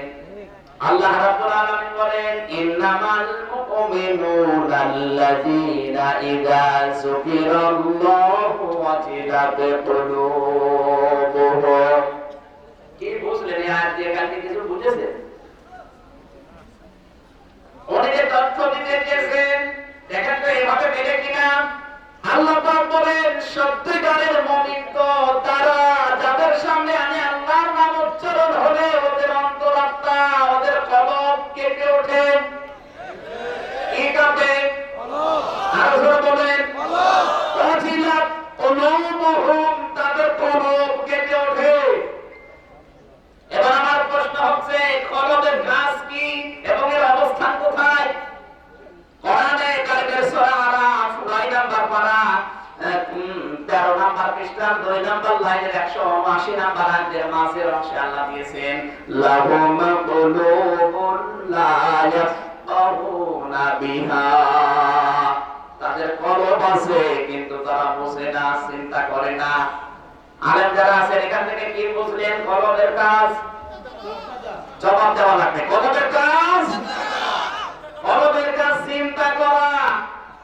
এবারে আয়াতের পক্ষে যে হাদিসগুলো আছে আপনি একটা একটা করে নিয়ে আসবেন। আমি 27টা পেয়েছি। প্রথম হাদিস আলা ইন্না ফিল জাসাদি মুতকাতুন, অবশ্যই মানুষের শরীরের ভেতরে একটা গোস্তের টুকরা আছে। ওই যে আমি 3 নাম্বার গোস্তের টুকরার নাম বলেছিলাম কি? বলেন না কেন? কি রাস চলছে এটা? কি বলেন? মুতকা। নবীজি বলেন আলা ইন্না ফিল জাসাদি মুতকাতুন, পৃথিবীর প্রতিটি মানুষের শরীরের ভেতরে একটা গোস্তের টুকরা আছে, তার নাম কি? বলেন। নবীজি কিন্তু এখানে আলা ইন্না ফিস সাদরি বলেন না যে বুকের ভেতরে আছে, আলা ইন্না ফিল ইয়াদি হাতের ভেতরে আছে, আলা ইন্না ফিল বুতুনি পেটের ভেতরে আছে বলেছে? কি বলেছে? শরীরে আছে না। হ্যাঁ, জাসাদ মানে কিন্তু মাথা না, জাসাদ মানে পেট না, জাসাদ মানে বুক না, জাসাদ মানে পাও না, জাসাদ মানে পুরো শরীর। তাহলে এই শরীরের ভেতরে কোন জায়গায় ওটা আছে আপনাকে এখন গবেষণা করে বের করা লাগবে। নবী কিন্তু ইন্ডিকেট করে বলেন যে মাথায় আছে, বুকে আছে, পেটে আছে, পায়ে আছে বলেছে? বলেন বলেন। উনি কি বললেন? আলা ইন্না ফিল জাসাদি, শরীরের ভেতরে যে কোন জায়গায় ওটা আছে। এটা সালুহাত সালুহাল জাসাদু ওয়া ইদা ফাসাদাত ফাসাদাল জাসাদু, যখন এই গোস্তের টুকরাটা ভালো হয়ে যায় পুরো মানুষটাই ভালো, আর ওইটা যখন খারাপ হয় পুরো মানুষটাই নষ্ট হয়ে যায়। আল্লাহ জেনে রাখো, ওহিয়াল কলব, ওই গোস্তের টুকরার নাম হচ্ছে বলা লাগবে। বলেন। আমরা কোরআন থেকে কি বুঝলাম? যে কলবের কাজ চিন্তা করার, হাদিস থেকে বুঝলাম ওই মুতকা শব্দটা আছে শরীরের ভেতরে, ওইটার নাম হচ্ছে কি? সাবরে জবাব দেন। ওখানে মুতকা হওয়ার শব্দ কয়টা পেয়েছিলাম? 1 নম্বরে চর্বি, 2 নম্বরে, 3 নম্বরে জোড়া কাটা ভাব। কেমন? রাবারের উপরে কামড় দিলে দাঁত দিয়ে আপনি যেমন ছিন্ন ভিন্ন করে ফেলেন, এরকম জোড়া কাটা ভাব লাগবে। এখানে যারা আছেন তাদেরকে বলছি, আজ বাংলাদেশের 48,000 পীর সহ বিশ্বের যতগুলো দেশ আমি গেলাম, ভারতের অধিকাংশ জায়গায় যারা পীর, সেই হায়দ্রাবাদ থেকে, আসাম থেকে, কোলকাতা থেকে শুরু করে সব জায়গায় গেলে পীর সাহেবরা মুরিদদেরকে দেয় কলব পরিষ্কার করো। কলব পরিষ্কার হাতিয়াররা কি দিয়েছে? কলব কোথায় থাকে জিজ্ঞাসা করলে বলবে বাম স্তনের 2 আঙ্গুল নিচে একটা গোস্তের টুকরা আছে, এখানে যত জোরে হুক হুক করে ধাক্কা দিবা তত পরিষ্কার হবে। আমি আপনার কথা শুনে আমি ধাক্কা দেবো, আমার অসুবিধা নেই, কিন্তু আপনাকে মিলিয়ে দিতে হবে কোরআন দিয়ে, হাদিস দিয়ে, বিজ্ঞান দিয়ে। আমি যে শর্তগুলো বলছি কলবের মুতকার, এটা বাম স্তনের 2 আঙ্গুল নিচে যে গোস্তের টুকরা আছে, এটা যদি আপনি এখন কেটে বের করেন, এর ভেতরে 3টা শর্ত আপনি পাবেন, না হয়তো 2টা পাবেন। চর্বি থাকবে, রক্ত থাকবে, দোড়া কাটা ভাব আপনি পাবেন না। পাবেন কোন জায়গায়? এই মাথার ভেতরে যা আছে, এই মগজ যদি আপনি মাথা কেটে বের করেন, রক্ত পাবেন, চর্বি পাবেন, দোড়া কাটা ভাবও পাবেন। তাহলে পীর সাহেবের যে আপনার বুক পরিষ্কার করাচ্ছে, কি বুক পরিষ্কার হচ্ছে না ব্যথা হচ্ছে?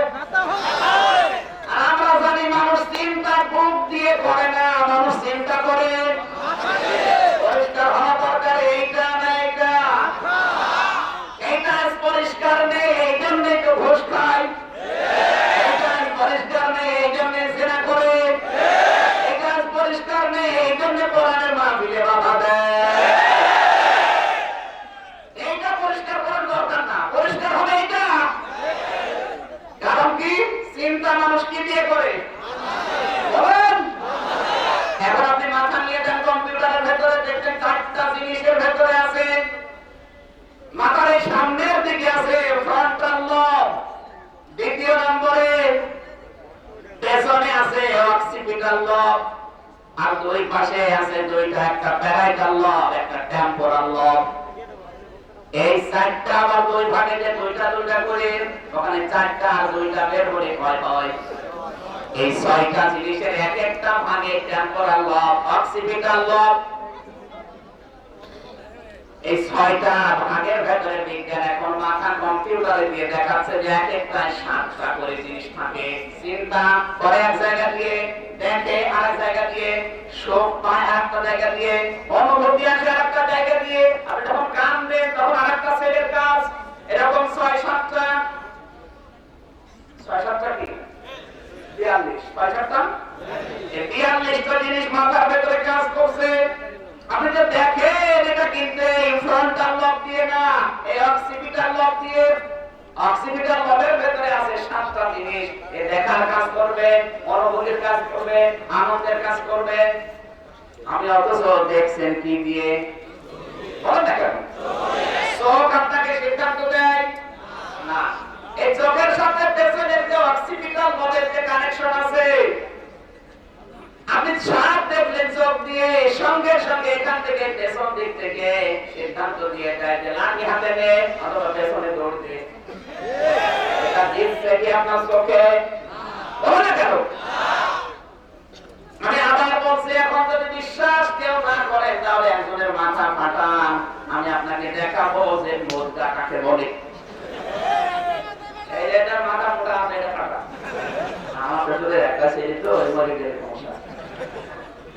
একবার এটা খাইতে মেরেছিল এই জায়গায় ৪-৫টা শিলায় আছে, এর মাথা ফাটালে অসুবিধা নেই। হ্যাঁ ফাটায়, আমার বউ আমার কি করবে? আমার গাজীপুরবাসী প্রাণ প্রিয় ভাইরা যেভাবে শুনছেন এবার একটু মিলান। এই মতটা ৩:৪০-এর পরে আমার আল্লাহ একটা শুধুমাত্র গোশত বানিয়ে রাখে। কি বলা থাকতে ভাই? এই গোশতের ভেতরে কয়টা জিনিস আমরা পেয়েছি? আরো জোরে। ১ নম্বরে চর্বি, ২ নম্বরে রক্ত, ৩ নম্বরে তরকাটা ভাত। আজ বাংলাদেশের ৩ সাহেবদেরকে বলা দরকার, আপনি যে কোন পরিষ্কার করার জন্য ধাক্কা দেখছেন ওখানে নেই, মুখটা হচ্ছে। আপনি আমার পরিষ্কার করার জন্য যদি এইটা পরিষ্কার করতে চান তাহলে আমার হাতে কোরআন তুলে দিন। পরিষ্কার করতে পারে শুধুমাত্র কোরআন। আজ এই ঘন্টামের নামে যে জিকির গুলো দিয়ে আপনাকে পাগল বানিয়ে রেখেছে, এখন থেকে করবেন না ছাড়বেন? এবার যদি প্রমাণ করতে পারেন যে তত্ত্ব ভুল, তাহলে কোরআন শরীফ, হাদিস, বিজ্ঞান এগুলো আমি মানি না। নিয়ে আসে কোন হুজুর নিয়ে আসবেন, কোন বিজ্ঞান নিয়ে আসবেন, এই প্রমাণ করেন। এত দলিল দিয়েও যদি আপনার ওই বাবার উপরে এত ভরসা থাকে, ওই বাবা কি আমাদের বলবে আমি কি দিছিলাম? আশা করছি কথা বোঝা গেছে। আমার দায়িত্ব অ্যাডভার্টাইজ করা, আমার যা যতটুকু যোগ্যতা ছিল আমি অ্যাডভার্টাইজ করলাম। এরপরও যদি এই ভুল সিদ্ধান্তে কেউ মেনে নিয়ে ওইভাবে যান, আপনি জাহান্নামে যাচ্ছেন, আপনাকে আমি খেলাবো। এই ঝামেলাপূর্ণ জিকির এখন কি বেকার ধাক্কা দিয়ে মুখ দেখা করবেন না এইটা পরিষ্কার করবেন? এটা পরিষ্কার করেন, এটা পরিষ্কার করেন, আপনি সুদ খাবেন না। এটা পরিষ্কার করলে ঘুষ খাবেন না, এটা পরিষ্কার করলে ধর্ষণ করবেন না। কথা বলে দেখেন, জ্ঞানী মানুষ, শিক্ষিত মানুষ, আশা করে আপনি বুঝে ফেলেছেন, আলহামদুলিল্লাহ। এবার বিজ্ঞান জানিয়েছে কোরআনে কারিমের আয়াত নিয়ে আল্লাহ পাক বলেন, সুম্মা খালাকনান নুতফাতা আলাকাতান ফাখালাকনাল আলাকাতা মুদগাতান ফাখালাকনাল মুদগাতা ইযামান লাহমা। আল্লাহ পাক বলেন, যে গোশতটা হয়ে থাকে ৪০ দিন, আমি আল্লাহ এই গোশতের ভেতরে ৪টা জিনিস তৈরি করি বাবার ওই বীজের অংশ দিয়ে। কয়টা? আরো জোরে বলেন। বাবার এই বীজের আমি কমপক্ষে ৪টা জিনিস বানাই, চুল, রগ, হাড় আর পর্দা। আর মায়ের রেহেমের ভেতরে যে নাপাক পানিটা আছে ওইটা দিয়ে আরো ৪টা বানাই, রক্ত, গোশত, চর্বি আর চামড়া। এবার আসেন তো বাবার জিনিস দিয়ে কি বানিয়েছে আল্লাহ? চুল, রগ, হাড় আর পর্দা। চুল বানায় ৩:৪০-এর পরে গিয়ে, হাড় দেয় আমার আল্লাহ আপনার এই ৩.৫ হাত বডির ভেতরে কমপক্ষে ২০৬ প্রকার। বাড়ি যেয়ে খেয়ে সুবহানাল্লাহ বলেন। ৩.৫ হাত বডির ভেতরে হাড় আছে বাবার ওই বীর্য দিয়ে যেটা তৈরি। কয়টা? ২০৬। এই হাড়গুলো সব কিন্তু একরকম না। যেখানে যে হাড় দরকার আমার আল্লাহ রব নামের কারণে ওই হাড়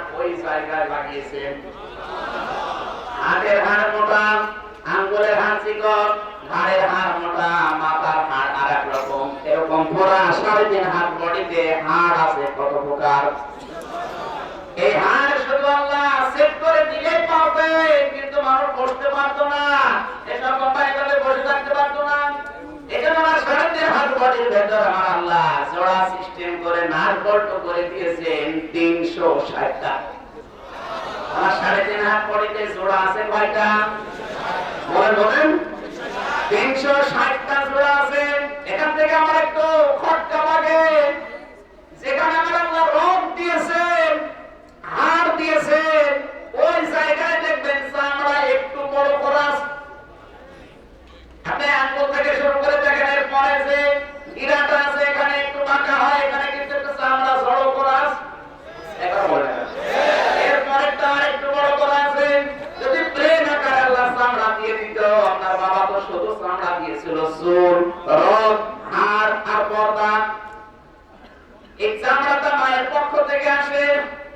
মা যদি শুধুমাত্র চামড়া দিয়ে শেষ করে দিত, এগুলো বন্টনের নিয়ম জানতো না। আমার আল্লাহ নিজে বন্টন করার সময় দেখলেন এখানে আমার বান্দার যদি চামড়া একটু বেশি না রাখি, ও যখন খাবার খাওয়ার সময় প্লেট ধরবে, চামচ ধরবে, খাবার ধরবে, বাঁকা করা লাগবে, তখন এই চামড়াটা কাজে লাগবে। যদি চামড়া একটু বাঁকা না করি, তখন ওই জায়গাটা টান টান হয়ে দেখা লাগবে। কাইফা তাকফুরুনা বিল্লাহি ওয়া কুনতুম আমওয়াতান ফাআহইয়াকুম সুম্মা ইউমীতুকুম সুম্মা ইউহয়ীকুম সুম্মা ইলাইহি তুরজাউন। আল্লাহু আকবার। সূরা বাকারার 28 নম্বর আয়াতে আল্লাহ বলেন, কেমন করে নাফরমানি করিস? কাইফা শব্দটা বালাকাত মাদ্রিক দ্বারা জানি, জিজ্ঞাসা করেন কখন ব্যবহার হয়, যেটা আল্লাহর অবিশ্বাস হয় না। আল্লাহ পাক মানুষের দৃশ্যগুলো দেখে তখন বলে, কাইফা তাকফুরুনা বিল্লাহ, ওই কি করে নাফরমানি করিস আমার সাথে, আমার বিরুদ্ধে স্লোগান দিস, তুই কি মৃত ছিলি না? কাইফা শব্দ ব্যবহার করা হয়, আমি আবার বলছি কেন, যে কাছে আল্লাহর অবিশ্বাস হতে চাই না, আল্লাহ বিশ্বাসই করতে চাচ্ছেন না যে আমার সাথে নাফরমানি করতে পারে না। ওটা কি করে? কারণ কোন জায়গা থেকে ওরে নিয়ে আসলাম, যে পানি থেকে ওরে বানিয়েছে, ওই পানি চায় না, দাম ছিল না। ওই পানিটা মার্কেটে যায় না, বিক্রি হবে, কারো কাছে গিয়ে এমনি দিয়ে দেবে। ওই পানি দিয়ে তোরে বানালাম, তুই আমার নাফরমানি করিস, আমার তো বিশ্বাস হতে চায় না, মনে হয় তুই না, তোরে অন্য কেউ করাচ্ছে, তোরে যে অন্য কেউ করাচ্ছে সেটাকে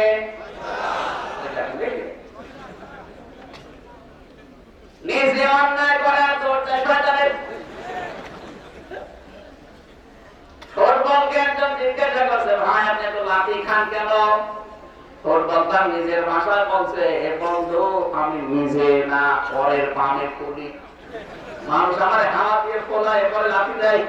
আমি যদি নিজে হাওয়ায় ফলতে পারতাম, তাহলে আমাকে লাঠি দিত না, কারণ আমি নিজে ফলতেও পারতাম না, লাঠি দিত না। লোকে আমার হাওয়া দিয়ে ফোলায়, আর আমার লাঠি দেয়। আর নিজে অন্যায় করবে না, দোষ দেবে শয়তানকে না। কিয়ামতে এটা কিন্তু কাজ হয়ে যাবে, ও আপনার সম্পর্ক জানবে না, বলবে না ওরে আমি চিনি না, ও কিসের কর্মী আমার। জোরে বলেন নাউজুবিল্লাহ। আল্লাহ স্মরণ করিয়েছে, তুই কিন্তু মৃত ছিলি, তোকে আমি জীবন দিলাম, তবে শুধু জীবন দিয়ে শেষ করিনি, লক্ষ্য করে দেখবি তোর শরীরের ভেতরে চামড়া দিয়েছে আমি, মায়ের বীর্য থেকে শুরু করে মায়ের রেহেমের ভেতরে যে চামড়াটা আমি তৈরি করি, এই যে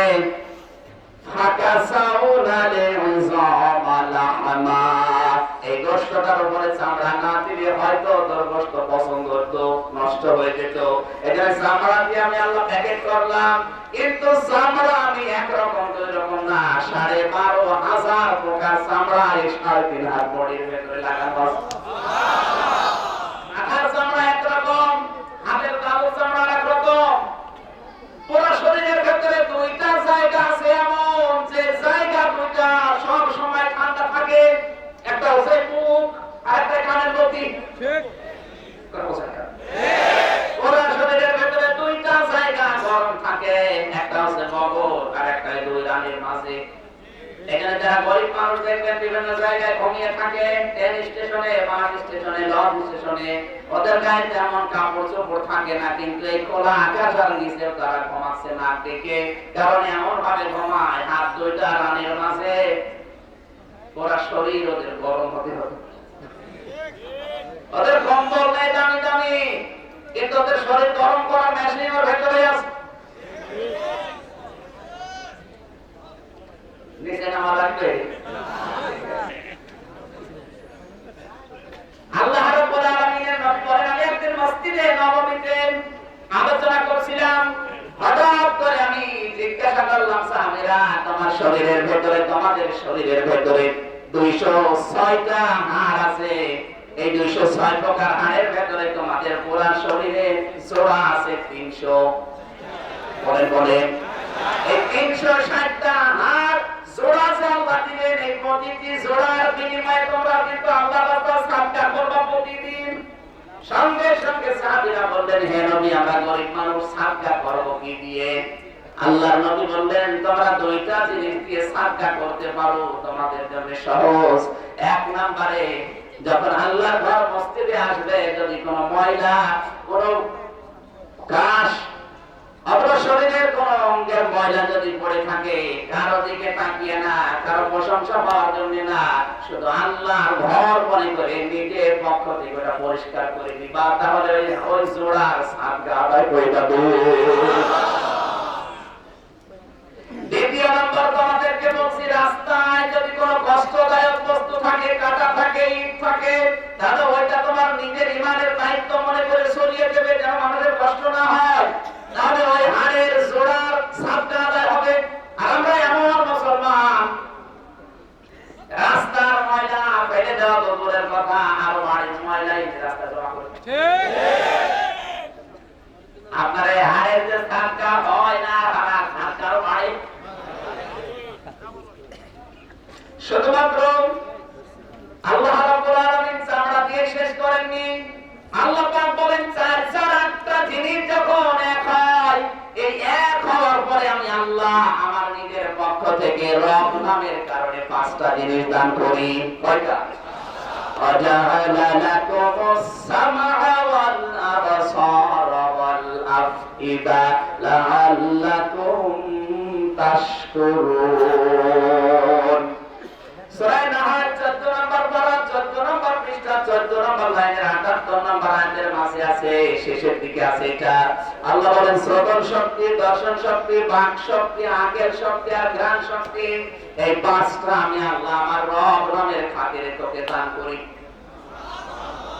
আজকে বলার দরকার আমি কালকে বলবেন, একটা একটা করে মিলান। তো প্রথমে আল্লাহ আপনাকে দর্শন শক্তি দিয়েছেন, বিজ্ঞান জানিয়েছে মানুষকে যদি আল্লাহ কানা অন্ধ করে দুনিয়ায় পাঠাতো, কি ক্ষতি হতো আপনি বোঝেন? কি ক্ষতি হতো? সবচেয়ে মারাত্মক ক্ষতি।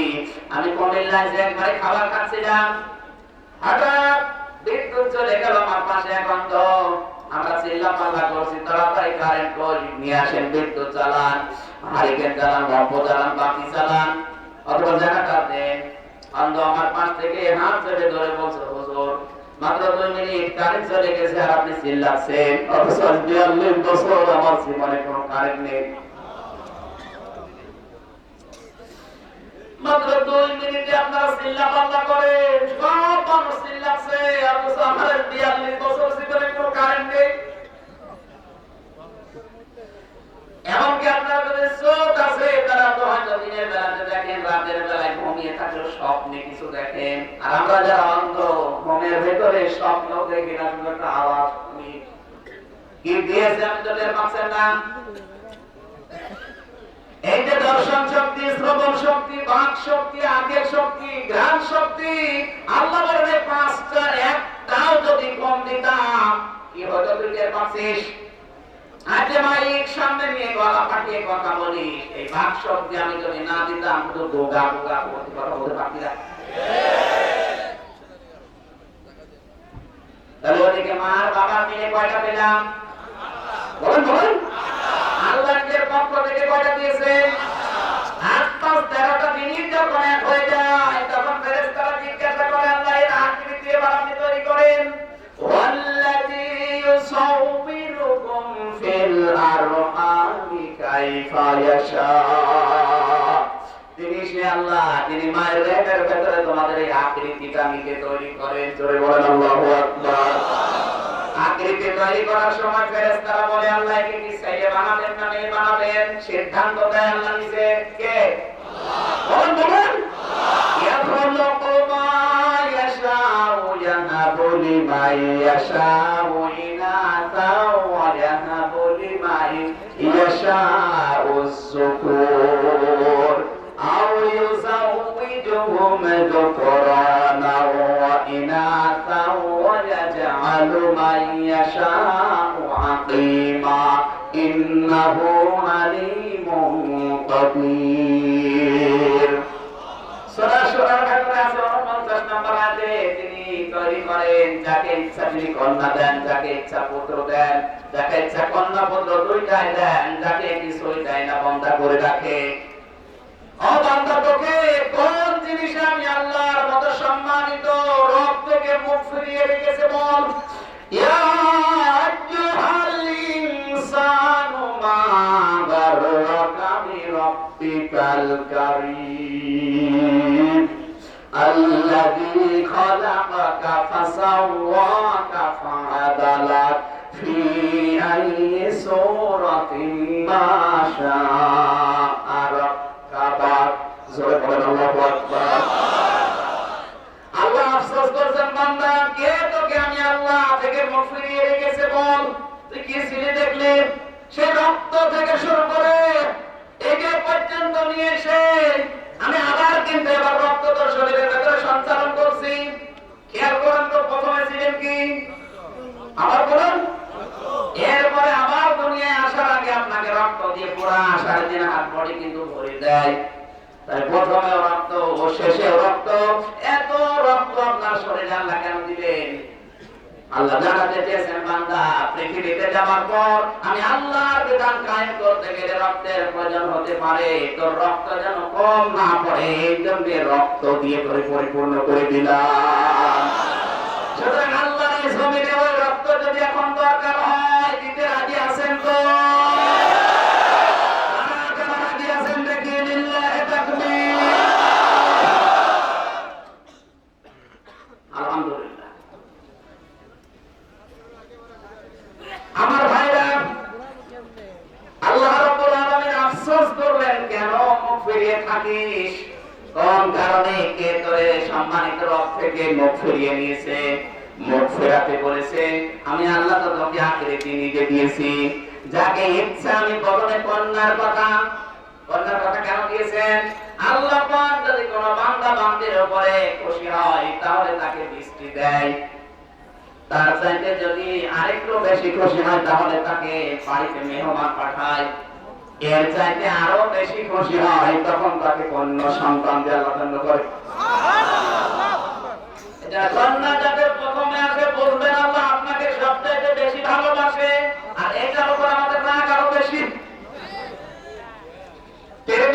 হাদিস কোন কন্যা যখন সন্তান ঘরে আসে সঙ্গে সঙ্গে আল্লাহ 4 জন রহমতের ফেরেশতা তার সাথে পাঠিয়ে দেয়। ওই মাথার উপরে হাত বলিয়ে বলে এই দুর্বল দেহকে যারা আদর করবে, ভালোবাসা দেবে, স্নেহ করবে, এর পেছনে যারা খরচ করবেন, শুধুমাত্র খরচ না, একে যারা দিন শেখাবে, মানুষের মতো মানুষ করার পরে যারা সৎ পাত্রে পাত্রস্থ করবে, কিয়ামত পর্যন্ত ওই মা বাবা ওই গার্জিয়ানের উপরে আল্লাহর রহমত থাকবে। গাজীপুরবাসী মেয়ের জন্য দোয়া করেছে ফেরেশতারা কয়টা? বলেন বলেন। 1 নম্বরে তার পেছনে খরচ করা লাগবে, 2 নম্বরে আদর স্নেহ ভালোবাসা দেওয়া লাগবে, 3 নম্বরে দ্বীন শেখানো লাগবে, 4 নম্বরে সৎ পাত্র দেখে পাত্রস্থ করা লাগবে। এই 4টা দায়িত্ব যদি কোনো গার্জিয়ান বাবা মা পালন করে, ওই সন্তান ওই গার্জিয়ানকে কিয়ামত পর্যন্ত দেখে রাখবে, দয়া দিয়ে রাখবে আল্লাহ নিজে। দুনিয়ায় শুধু না, ও যদি মরণের পরে বিপদে পড়ে যায় কন্যার কারণে আল্লাহ বাঁচিয়ে দেবে। এবারে যাদের আছে এই 4টা দায়িত্ব পালন করে একটু এগিয়ে যান। দুনিয়ায় যদি কষ্ট হয় মহান আল্লাহ এইটার বদলে আপনার ভাগ্য প্রসন্ন করে দিচ্ছে। পেটের ভেতরে যখন তৈরি হয়ে গেছে 6 মাস, এবার একটা তথ্য বলছি তাকায় দিকে, 6 মাস যখন হয় খোদার উদ্রেক দেখা দেয়, খাবারের প্রয়োজন হয়, পৃথিবীর কোন মানুষ ওখানে খাবার পৌঁছাতে পারে না। এই জন্য আল্লাহ নিজের পক্ষ থেকে মায়ের মাসিক অসুখ বন্ধ করে ওই তারটা মায়ের সন্তানের নাভির সাথে লাগিয়ে দেয়।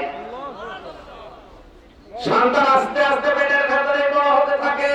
এজন্য সর্বনিম্ন 6 মাসের আগে যদি কোনো সন্তান দুনিয়ায় আসে, ওটা তার বাবার বৈধ সন্তান না, ওটা অবৈধ সন্তান।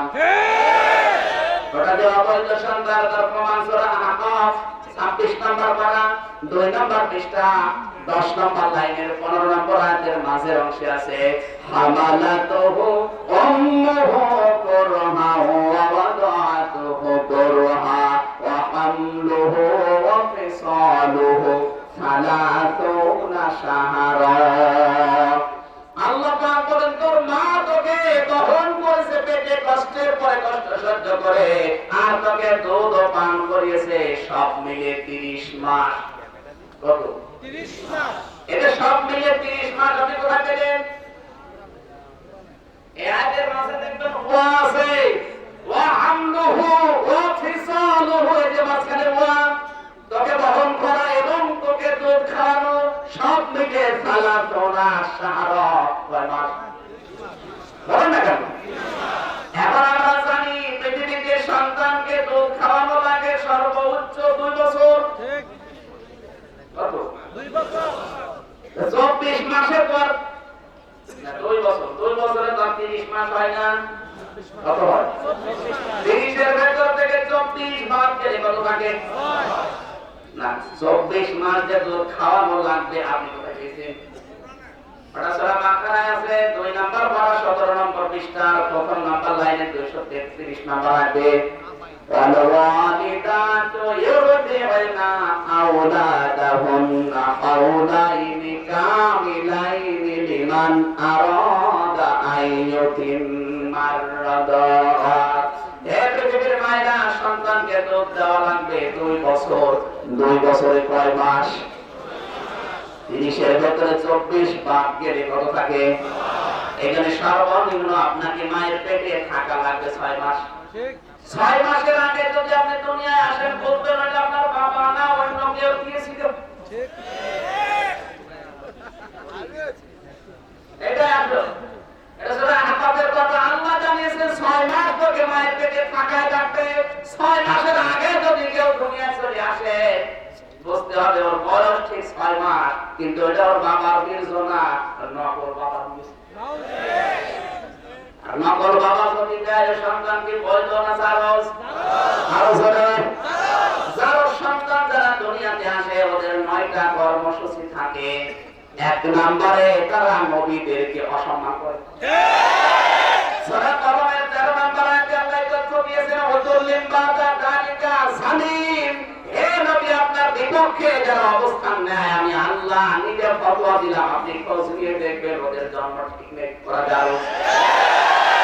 এখানে দুনিয়াতে এখন 228টা রাষ্ট্র, জানুয়ারি মাসে জরিপ বের হয় দেখবেন এই 228টা রাষ্ট্রের ভেতরে 1 নম্বরে বিয়ের আগে জন্ম দেওয়ার তালিকায় আছে ফ্রান্স।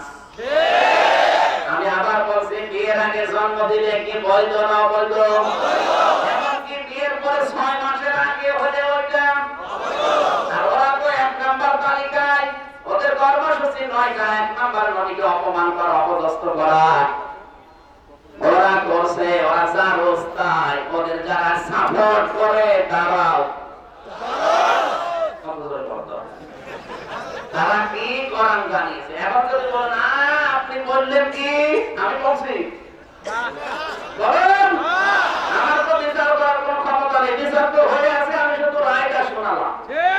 এবার যদি রায় হয়, রায় হবে কার উপরে? আমার মনে হয় আল্লাহ যদি আসতো, ও আল্লাহকেও ছাড়তো না।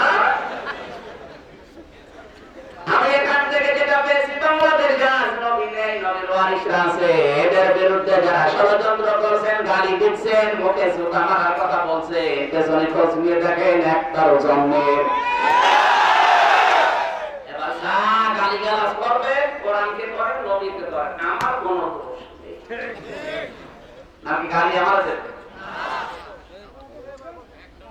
একটা কথা, এই যে আমি প্রায় 1.5 ঘন্টা কথা বলছি, একটা কথা ভুল ধরে তো কোনটা ভুল হয়েছে? একটা কথা যদি ভুল ধরতে পারেন আমি এর পক্ষে কথা বলবো, কিন্তু যদি ভুল ধরতে না পারেন আপনাকে মেনে নেওয়া লাগবে। বাংলাদেশে আজ যারা আলেমদের বিরুদ্ধে ডাইরেক্ট অ্যাকশন নিচ্ছে বিভিন্ন চেতনার নাম নিয়ে, কত মানুষ চেতনা দিয়েছে মুক্তিযুদ্ধ মঞ্চ, অথচ জীবনে মুক্তিযুদ্ধ কেউ জানে না। এই চেতনাকে কাজে লাগিয়ে যারা আলেমদের দুই গালে সুতা মারো তালে তালে ফতোয়া দিচ্ছে, মিছিল করছে, একটু মানে জিজ্ঞাসা করে দেখেন যে রক্তটা আসলে আপনার বাবা না নকল জামা দিয়েছে।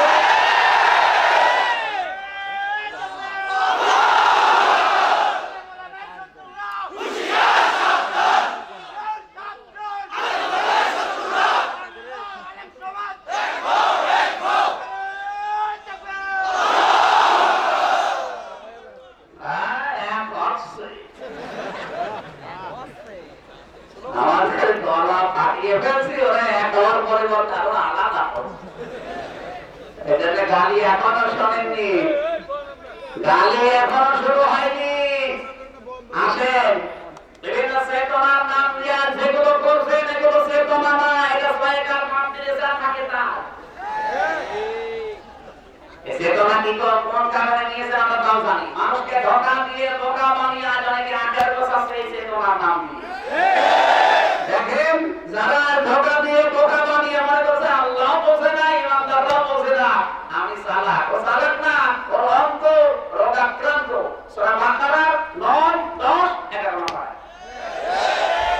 ইউখাদিউনা আল্লাহ ওয়াল্লাযীনা আমানু ওয়া মা ইয়াখদাউনা ইল্লা আনফুসাহুম ওয়া মা ইয়াশউরুন ফি কুলুবিহিম মারাদুন ফাযাদাহুমুল্লাহু মারাদা ওয়া লাহুম আযাবুন আলীমুম বিমা কানু ইয়াকযিবুন। আল্লাহ বলেন আমাকে ধোঁকা দিতে চায়, আমার ঈমানদারদেরকেও ধোঁকা দিয়ে বোকা বানিয়ে নিজেদের স্বার্থ সিদ্ধি করতে চায়, কিন্তু না, আমি আল্লাহ ধোঁকায় পড়ি না। আমার ঈমানদার যারা তাদেরকে ওরা ধোঁকা দিয়ে বোকা বানাতে পারে না, বরং নিজেরাই নিজেদের ধোঁকায় পড়ে মরে টের পায় না। এজন্য আমি আল্লাহ তাদের ভেতরে যে রোগ আছে ওই রোগটা বৃদ্ধি করে দেয়। রোগ যত বৃদ্ধি হতে থাকে ওদের বৃদ্ধিও তত বাড়তে থাকে। আজ দেখেন অনেকে কত্তরে চলে যাচ্ছে, আলেমদের বিরুদ্ধে গালি দেওয়া বন্ধ হচ্ছে না। আপনি যদি বলেন ওদের করে লাভ কিনা, বলে লাভ দিয়ে আমিও জানি, ওদেরকে আপনি সবাই করে ফেললো হেদায়েত হবে না, কারণ কপালে আল্লাহ তাআলা লাগিয়ে দিয়েছে। আবু জাহেল যেদিন মারা যায়, আব্দুল্লাহ ইবনে মাসউদ বলেন ওর গলার ভেতরে আমি যখন ছুরি লাগালাম, আমারে বলছে কি করবি? আমি বললাম তোমার গলা আলাদা করব। বলছে একটু বড় করে কাট, কেন? মানুষ যেন দেখে বোঝে যে নেতার মাথা।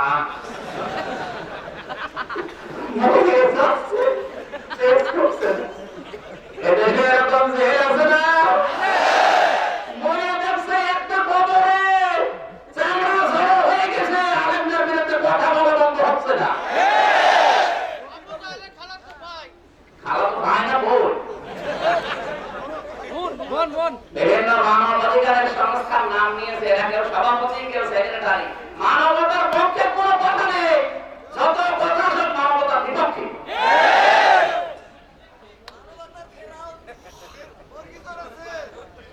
আমার ভাইরা, আমি যেটা বোঝাতে চাচ্ছিলাম, মায়ের পেট থেকে আমার আল্লাহ এবার বের করে আনছেন কয় মাস পর? বলে থাকবে 6 মাস কমপক্ষে আগে গেলে ওটা বৈধ না অবৈধ? 6 মাস যখন হয়ে যায় আল্লাহ বলেন কি করবো আমি জানো? আল্লাহু আখরাজাকুম মিন বুতুনি উম্মাহাতিকুম লা তা'লামুনা শাইআ। মায়ের পেট থেকে আস্তে করে এমন ভাবে বাচ্চার আগে বের করে নিয়ে আসি যখন তুমি কিছু জানতে না। তাহলে মায়ের পেট থেকে বের করার দায়িত্ব কার? আর সবাই বলেন বাংলাদেশে এখনকার ডাক্তারের, এই যে ডাক্তারের উপরে ভরসাটা, এটা কিন্তু 10 বছর আগে এত ছিল না। এখানে যত মানুষ স্টেজে বসে আছে একটু দেখান তো, একজনের মাকেও সিজার করা লাগে নাই। কথা বলে কেন? আমার দুটো সিজার কেন? আমার শাশুড়ি, এর মা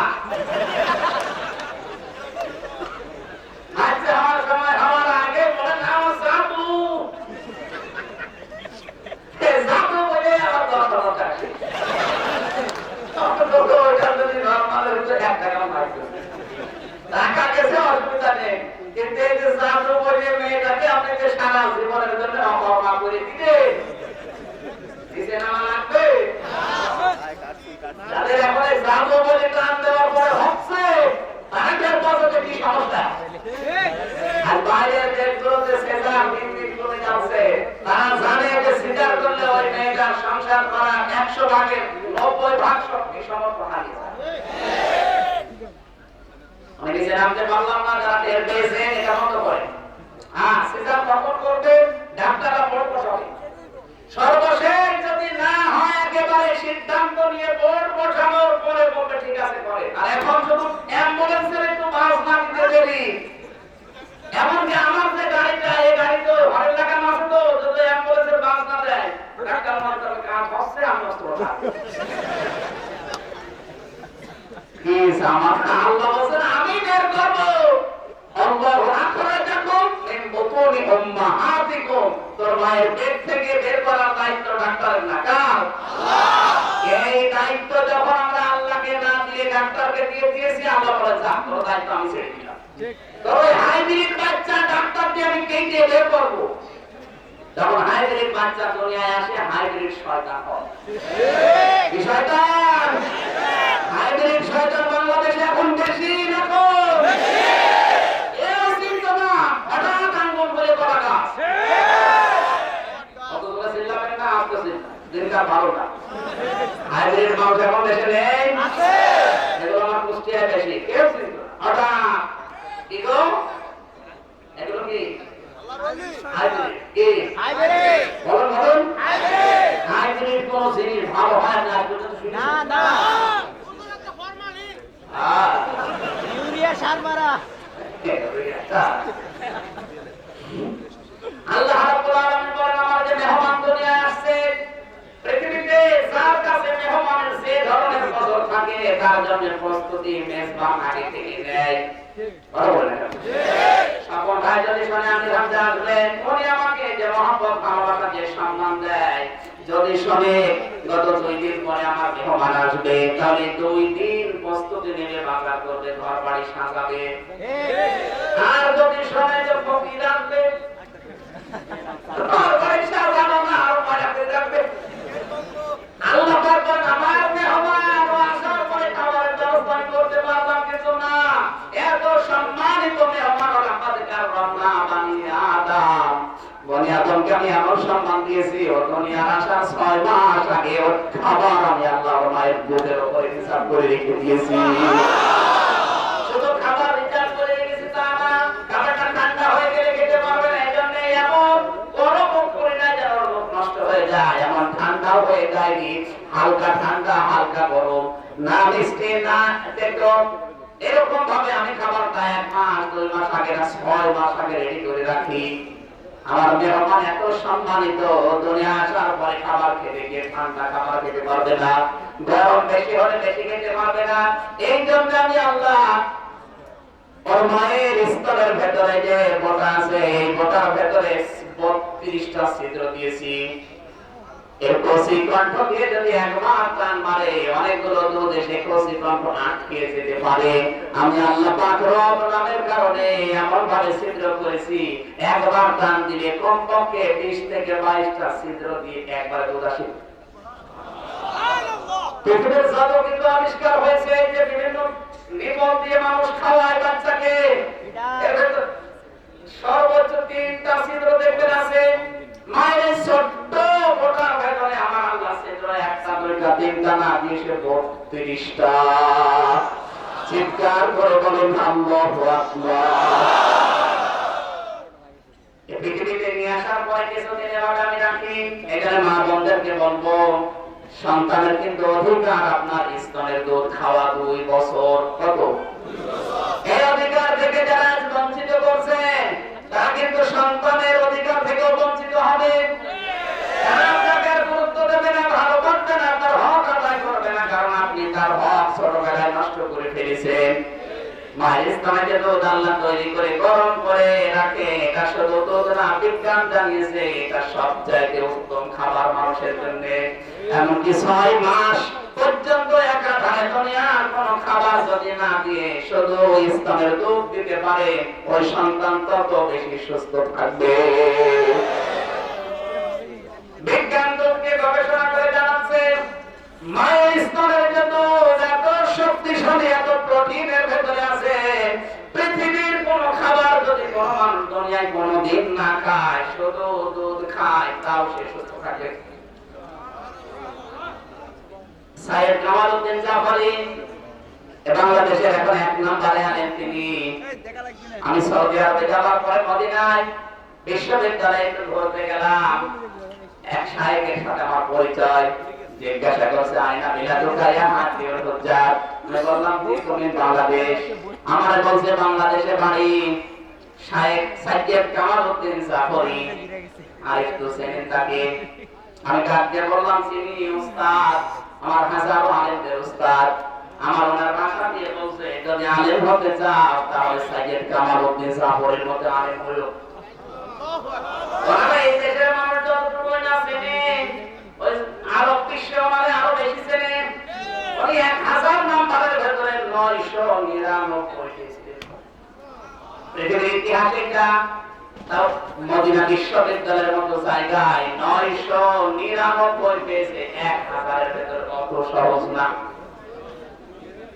যেখানে সারা বিশ্বের বিভিন্ন দেশের আরব ছাত্ররা আছে, তারা পর্যন্ত এই নাম্বার পায়নি।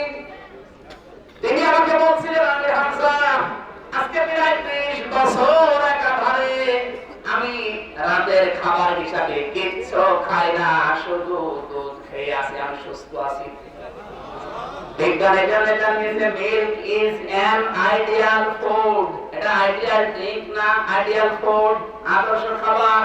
কারণ এই খাবারের ভেতরে এমন কিছু দিয়েছেন যেটা খেলে ক্ষুধাও মিটে যায়, পিপাসাও মিটে যায়। জোরে বলেন সুবহানাল্লাহ। মা বোনদেরকে বলবো স্তনের দুধ থেকে সন্তানকে বঞ্চিত করবেন না, এটা তার অধিকার। এটা কি? 2 বছর দুধ খাওয়ার পরে যখন শক্ত খাবার খাওয়া শিখবে, এজন্য 1 বছরের পর থেকে ওর দাঁত আমি আল্লাহ তৈরি করে দেই যেন শক্ত খাবার আবার খেতে পারে। আস্তে আস্তে যখন 7 বছর বয়স হবে তখন তাকে নামাজের ট্রেনিং দেবে, ওর চরিত্র সংশোধনের জন্য। মাঝে মাঝে নিজে মসজিদে নিয়ে যাবে, ছেলে হোক মেয়ে হোক, আগে অভ্যাস করার। আমি মদিনার মসজিদে দেখেছি মায়েরা বোনেরা আসে নিজেদের ছেলে মেয়ে ছোট ছোট সাথে করে নিয়ে আসে, অভ্যাস করাচ্ছে। আল্লাহর নবী বলেন এভাবে 3 বছর অভ্যাস করাও, 10 বছর বয়স হলে যদি নামাজ না পড়ে তখন মৃদু আঘাত করো, তাকে মেরে ধরে ধরে নামাজ পড়াও। কথা বলে না কেন? যদি অভ্যাস করে তৈরি না করেন ভালো হবে কি দিয়ে? আপনাকে সারা দেশ ভালো করার দায়িত্ব আপনাকে আল্লাহ দেয়নি। আপনার দায়িত্ব হচ্ছে আপনার পরিবার। ও আনফুসাকুম ওয়া আহলিকুম নারা। আগে নিজে বাঁচো, এরপর পরিবারটা বাঁচাও। আমার 2টা মেয়ে মাওয়া আর ফারিহা, এই 2 জনের ব্যাপারে কিয়ামতে আল্লাহ আমাকে প্রশ্ন করবে। কথা বলেন ঠিক কিনা? সুতরাং 7 বছর বয়স থেকে ওদেরকে একটু ট্রেনিং দেওয়া। 10 বছর পরে যদি নামাজ পড়তে না চায় তাহলে কি মেরে ধরে হলেও নামাজ পড়ানো লাগবে। 15 বছরের পরে যদি নামাজ না পড়তে চায় তাহলে ওদের সাথে সম্পর্ক রাখা যাবে না, কাট করে দেওয়া লাগবে। আমার মনে হয় নবীজির এই হাদিস থেকে যদি আমরা পরিবারটা সাজাতাম, আল্লাহর কসম আমার ছেলে আমার মেয়ে ডাল বাবা থেকো না। তাহলে চেয়ারম্যানদের এত কষ্ট হতো না, বিচার করতে করতে শেষ। আমি বলবো যারা দায়িত্বে আছেন দেশে, কোরআনে কারীম এবং হাদিসের নিয়মটা আপনি পরিবার থেকে রাষ্ট্র পর্যন্ত চালু করে দেখেন, আপনি কি শান্তিতে থাকেন, কোনো ঝামেলা আপনাকে পোহানো লাগবে না। হযরত ওমর আবু বকরের জামানায় 2 বছর তিনি বিচারপতির দায়িত্বে ছিলেন। 2 বছর পরে যখন এসে বললেন খলিফা বিচার ব্যবস্থা ভেঙে দেন। কেন? আমার বেকার বেতন দিচ্ছেন 2 বছর, এই 2 বছরের ভেতরে একটাও মামলা আমার দরবারে আসে নাই। হযরত আবু বকর বললেন দাদা আপনার কাছে যে 2 বছরের বিচার আসে নাই কেন বলেন তো? হযরত ওমর বললেন খলিফা, যেই দেশে কোরআনের কারীমের নিয়ম দিয়ে রাষ্ট্র চলে, কোরআন দিয়ে পরিবার সমাজ চলে, ওই দেশে মামলা করতে আসবে মানুষ কোন কারণে? আজ আমাদের কোর্টে মামলা পড়ে সাদা হয়ে যাচ্ছে। 15 বছর আগের মামলা এখনো চলছে। চলবে না কেন? আপনাকে প্রেশারে রাখতে যদি আপনি কোরআনের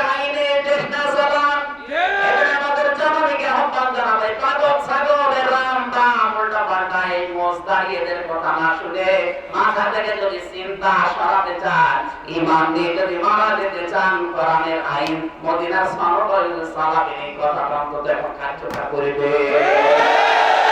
এর পক্ষে আমরা আছি না রে?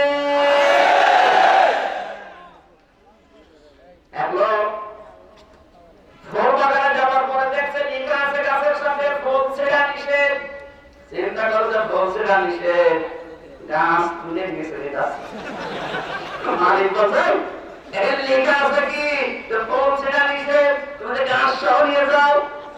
লোকটা বলছে ভাই চিন্তা করে দেখলাম ফুল ছেঁড়া নিষেধ, গাছ নিয়ে যাও নিষেধ। আজ আমাদের বাংলাদেশের অবস্থা কিন্তু কিছু রাম নাম গোপলা মশলা একটা মানুষের জন্য মনে হচ্ছে এতদিন ওরা ফুল ছিঁড়ত, আর এখন যে আরম্ভ করে ওরা গাছ তুলে চলে যাচ্ছে। আমাদের বসে থাকা সম্ভব না। আমাদের এই মুহূর্তে যদি আপনি এখনো সতর্ক না হন, সেদিন ইসলামের গাছটা তুলে ফেলবে, সেদিন মনে করবেন ফুল ছিঁড়া। তখন বলবেন ফুল ছিঁড়া, ফুল ছেড়ছে না, ও গাছ তুলে চলে যাচ্ছে। আল্লাহ আমাদেরকে অন্তত ইসলামকে পাহারাদার হিসাবে দুনিয়ায় পাঠিয়েছেন, মনোনয়ন দিয়ে শেষ করেন, নির্বাচিত করেছেন। নির্বাচিত করেন আমাদেরকে আল্লাহ প্রত্যেককে মন্ত্রিত্ব দিয়েছেন। এমনিটা হইল ফিলাউদি খলিফা, আমরা প্রতিটি মানুষ আল্লাহর প্রতিনিধি করছি, আল্লাহর প্রতিনিধিত্ব করছে, আমরা খলিফা। এই দায়িত্ব যারা সঠিকভাবে আমরা পালন করে কবরে যেতে পারি, আল্লাহ তৌফিক দিন। আমিন। আমার লিখিত 4টা মতো বই আছে, আমার এই যে স্টেজের পেছনে কালো গাড়ি আছে, যদি সময় পান যাওয়ার সময় নিয়ে যেয়ে অনেক কিছু পাবেন। আসসালামু আলাইকুম ওয়া রাহমাতুল্লাহ। আমি সভাপতির অনুমতি নিয়ে মনোনয়ন করে আজকে এই 5 দিনের অনুষ্ঠানে একটা লোক মুসলমান হতে এসেছে, হিন্দু মনে হয়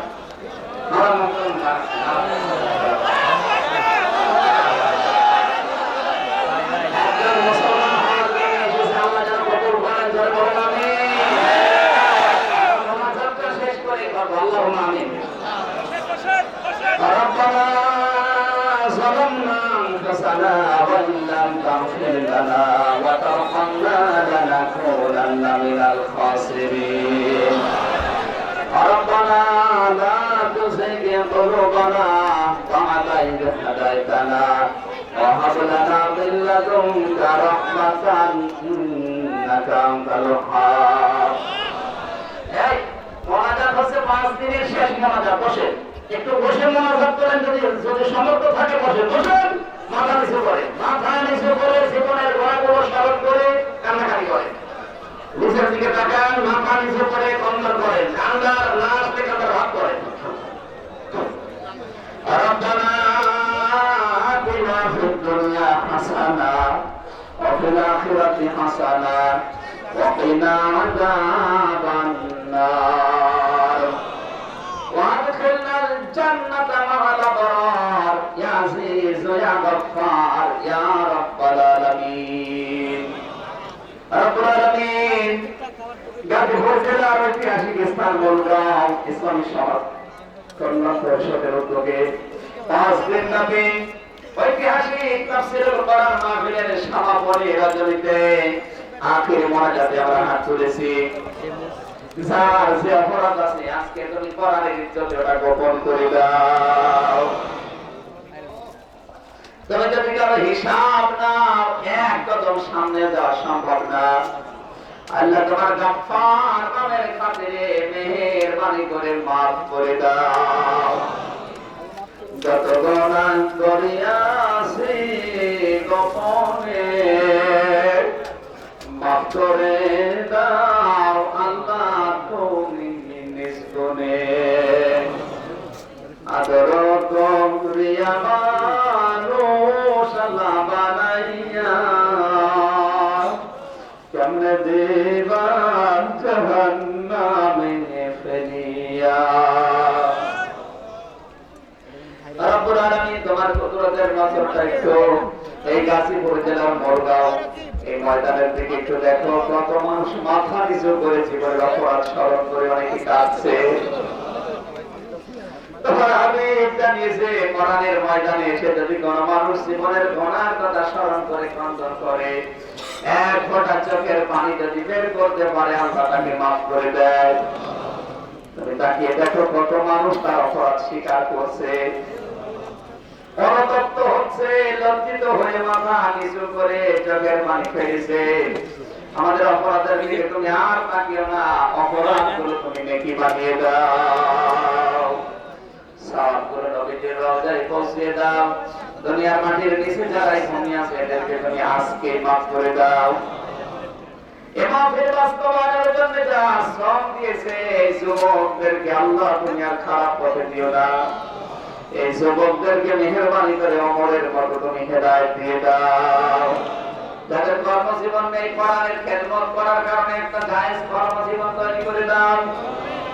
মাহফিলের সম্মানিত সভাপতি শ্রদ্ধাভাজন বড় ভাই, আমার আরাফাতের ভাই আলহাজ আমজাদুদ্দিন শফর, আল্লাহ তুমি তোমার গোলামকে হযরত আবু বকরের মতো কবুল করো। তার সম্মানিত পিতা মরহুম সাহেব আলীকে কবরে জান্নাত দিয়ে দাও। মাহফিল বাস্তবায়নের জন্য যিনি সবচেয়ে বেশি চেষ্টা চালিয়েছেন আমাদের মাননীয় এমপি, আল্লাহ জানাবা মেহের জাফর চমকি আপাকে কবুল করো। তার স্বামীকে তুমি মাফ করো, তার বাবা মইজুদ্দিনকে তুমি ক্ষমা করে দাও।